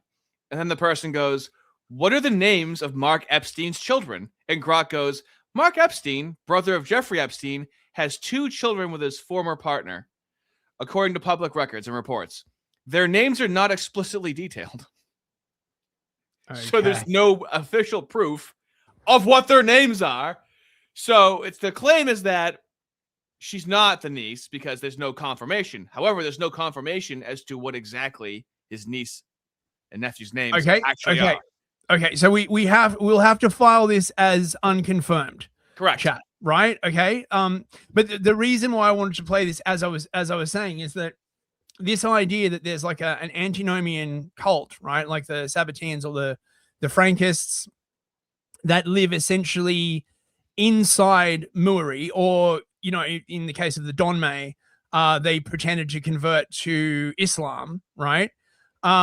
Is like a persistent theme, right? And if you, the problem is, if you ask like Grok or a lot of mainstream sources, they will say that the Frankists just died out. But they've got no proof of this, right? Like it's just assumed, right? And the problem is you're talking about a highly, highly secretive group of people that exist on blood sacrifice and all this kind of like other stuff, right? And we know how much some Moos like simp for the Satanists, you know, people like LaVey and stuff like that. They can be a bloody folk, you know? They like the blood a little bit. So, you know, the question is, have these people, have these groups survived to the modern day? And I mean, you know, again, it's hard to prove or disprove, but I would definitely say that I'm sorry, dude. If there's Australian Aboriginals that are still alive, I think these people made it. Okay. Yeah, exactly. Right. And this is what you would, I guess, expect, right? They would, you know, continue worshipping their horrible Babylonian gods, engaging in human sacrifices, suborning sort of like, you know, people around them, trying to like get political power, all this kind of like stuff. Interestingly enough, the way that the story of Sabbatai Zevi ends is he gets kidnapped by the Ottomans, and he then eventually like converts to Islam. And that was kind of the thing that like finally killed the Sabbatean movement, because they were waiting for an apocalypse. I think it was meant to happen in 1666, you know, because of the numerological thing. And then the war didn't end. And this was the thing.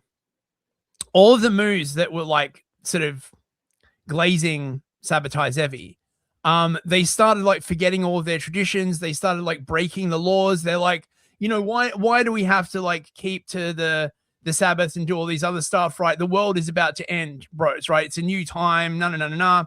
And then when the end of the world didn't happen and the Messiah didn't come back, they were all like very, very sad. But a bunch of them like held out, waiting like, oh, like, look, any day now. And then he converted to Islam, and that was like the end of the Sabbatean movement until it was revived by Jacob Frank in like chat. Can someone tell me when Jacob Frank was around? I think it was about like 150 years later. So yeah, so that's basically my sort of potted thing on that. I should probably do a history actually on the Sabbateans as well. It's an amazing story. Never enough topics for a history, dude. Okay.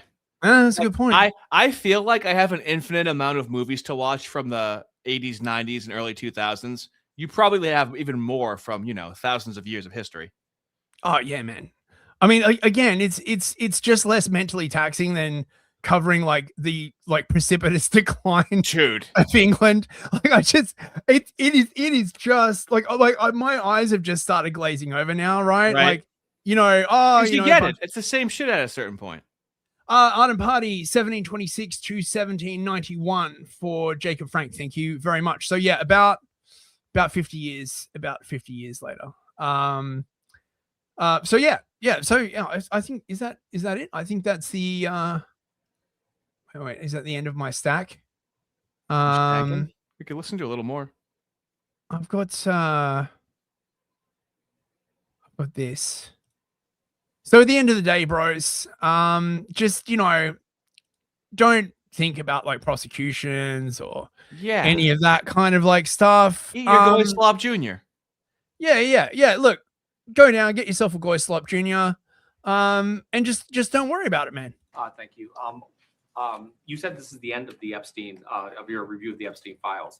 So just to clarify, is the public going to learn the identities of the men who abused the girls with the information that you're releasing? And if not, why not? And then I have a quick follow-up. I mean, you just baked in an assumption into your question that I have never said and I don't know to be true. Is the public going to learn about men that abuse these girls? Like, what does that mean? I mean, I don't understand what that means. It's really complicated, you see. Right. When okay, so let me explain it to you. When a man, really likes a little girl. What do you want to explain to you, dude? Oh my God. Well, I mean, they're the men who abused the young women through Epstein's. Look, we said in July. Who's gonna make him say it? And it remains as true today as it was in July. If we had information, we meaning the Department of Justice, about men who abused women, we would prosecute them, right? We talked about the work that we're doing. That's why I said that.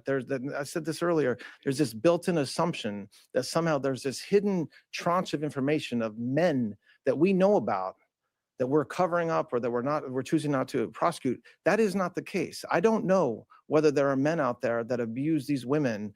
If we learn about information and evidence that allows us to prosecute them, you better believe we will. But I don't think that the public or you all are going to uncover men within the Epstein files that abuse women, unfortunately. Pause. Oh, well, I'm convinced, bros. Right? I mean, that's what I wanted to hear, right? Like, strong.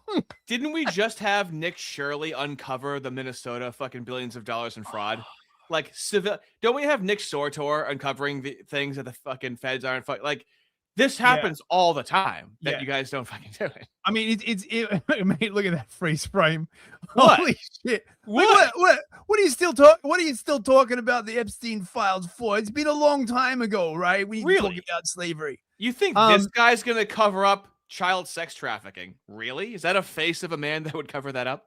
Dude, I mean, like it's insane. I mean, you've got to wonder like whether this will actually go away now, right? Or like how all goes away. We have goldfish memories. We can't remember anything. It's Memento. We are living in the movie Memento. All of us are Guy Pearce, and our memories only last 2 weeks.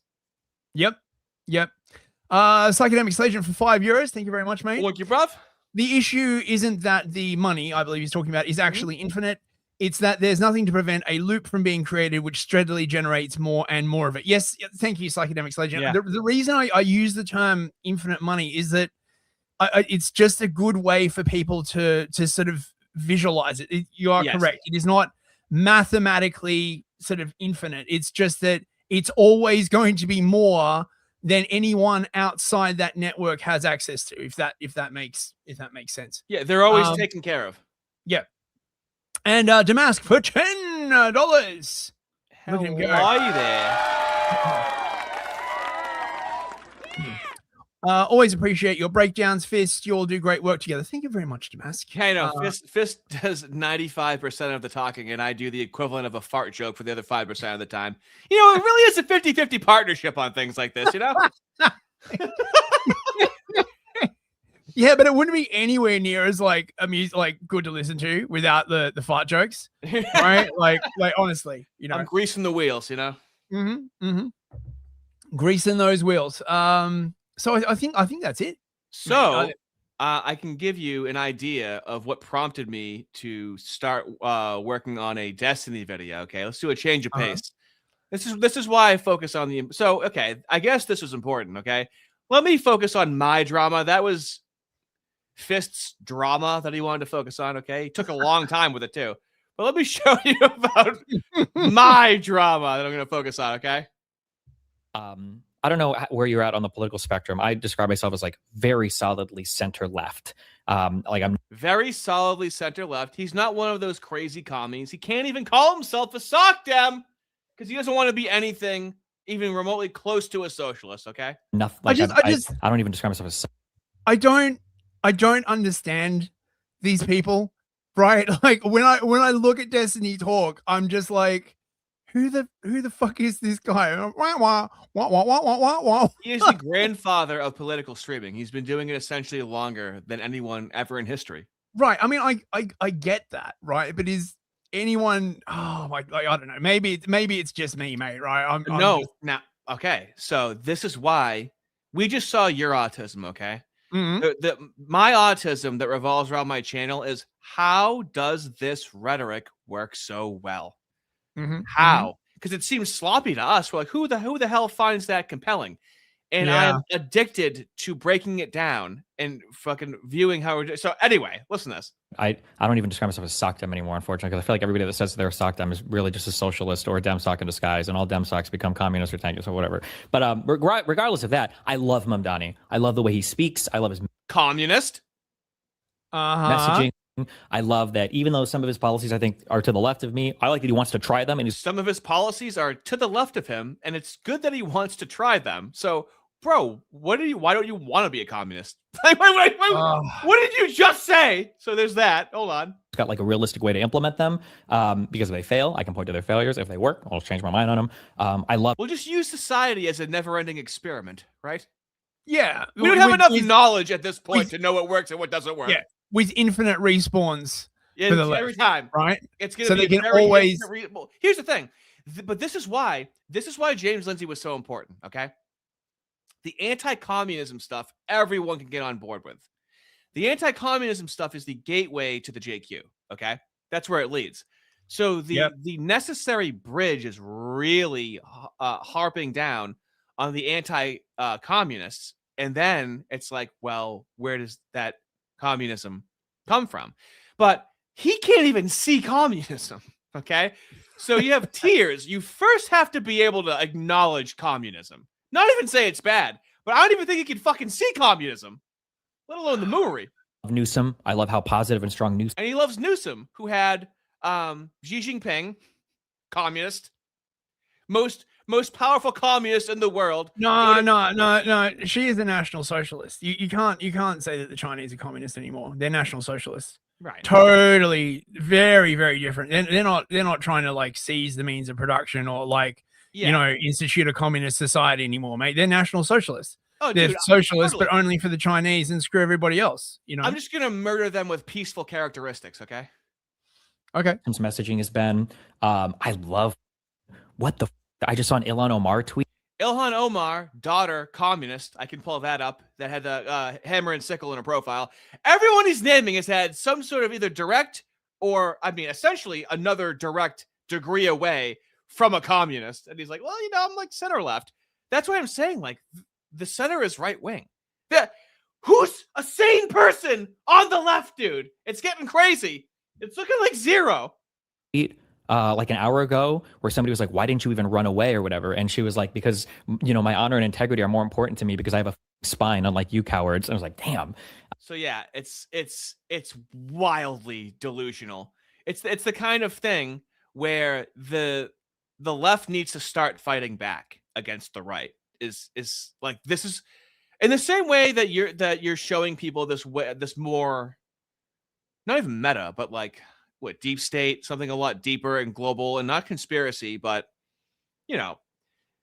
just how the world works, you mean?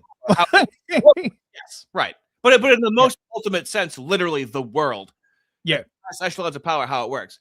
Yeah. I'm focused on this because in my country, like there is, I don't want my country to turn into your country. There's no look, absolutely, right? Like, and so this is the you rhetoric. You really do not want America to turn into like the UK. Like, holy crap! Like, as bad as shit is, like over there, at least there are still parts of it that are like basically like sane, right? Like, it's just incredible how like all the Democrats are on board with communists, and people can't see it, but they. So first, the step is to have them see the communism, and then the next step is the JQ. Essentially, is the pipeline I'm trying to develop. But right, excellent. Testing for $5. Thank you very much. Thank you, man. A disturbing amount of right-wing influencers have come out minimizing Epstein's crimes, including Fuentes. Are they all compromised? No, I think there is a sort of like Nick has this a lot. He's sort of like an anti-conspiratard. Right. And you can sort of see why, right? Because conspiratarding can go too far. And people get distracted by it. But the thing is, sometimes things are conspiratarded. And and so you wind up in this sort of weird position where you're like, oh yeah, we're like, okay, so yes, that conspiracy happened, obviously, but not this other conspiracy. And because of the way sort of the world works now, and no one can really tell who it is that's actually wielding power. This is one of the problems with democracy. You just wind up with this like layer of people who are appointed and not elected, actually like running shit behind the scenes, because you can't meaningfully run a government when you change the heads, like you change everyone every 4 years. I think people they just reject this entirely conspiratorial framing. But my personal opinion is that a lot of the time stuff is more conspiratorial than you would think. Right.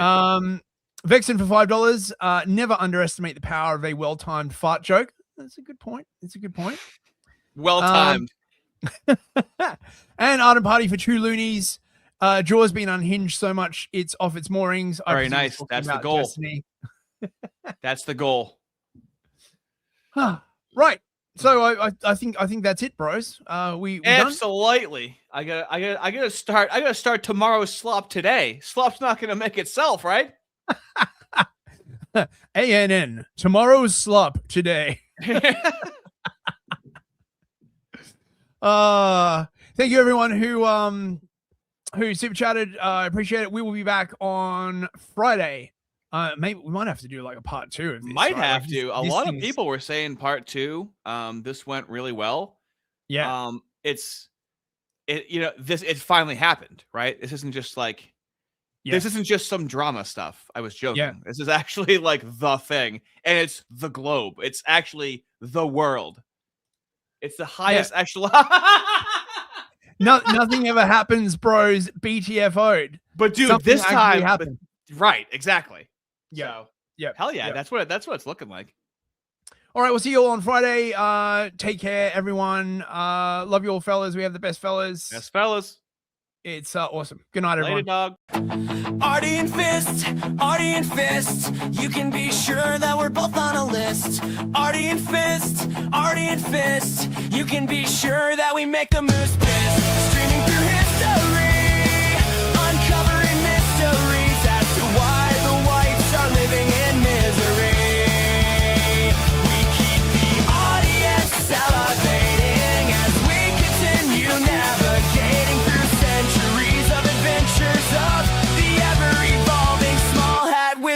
history. Artie and Fist, Artie and Fist. Let us show you what you might have missed. Most people, be it in business, in normal life, or in the world leaders, don't really understand money.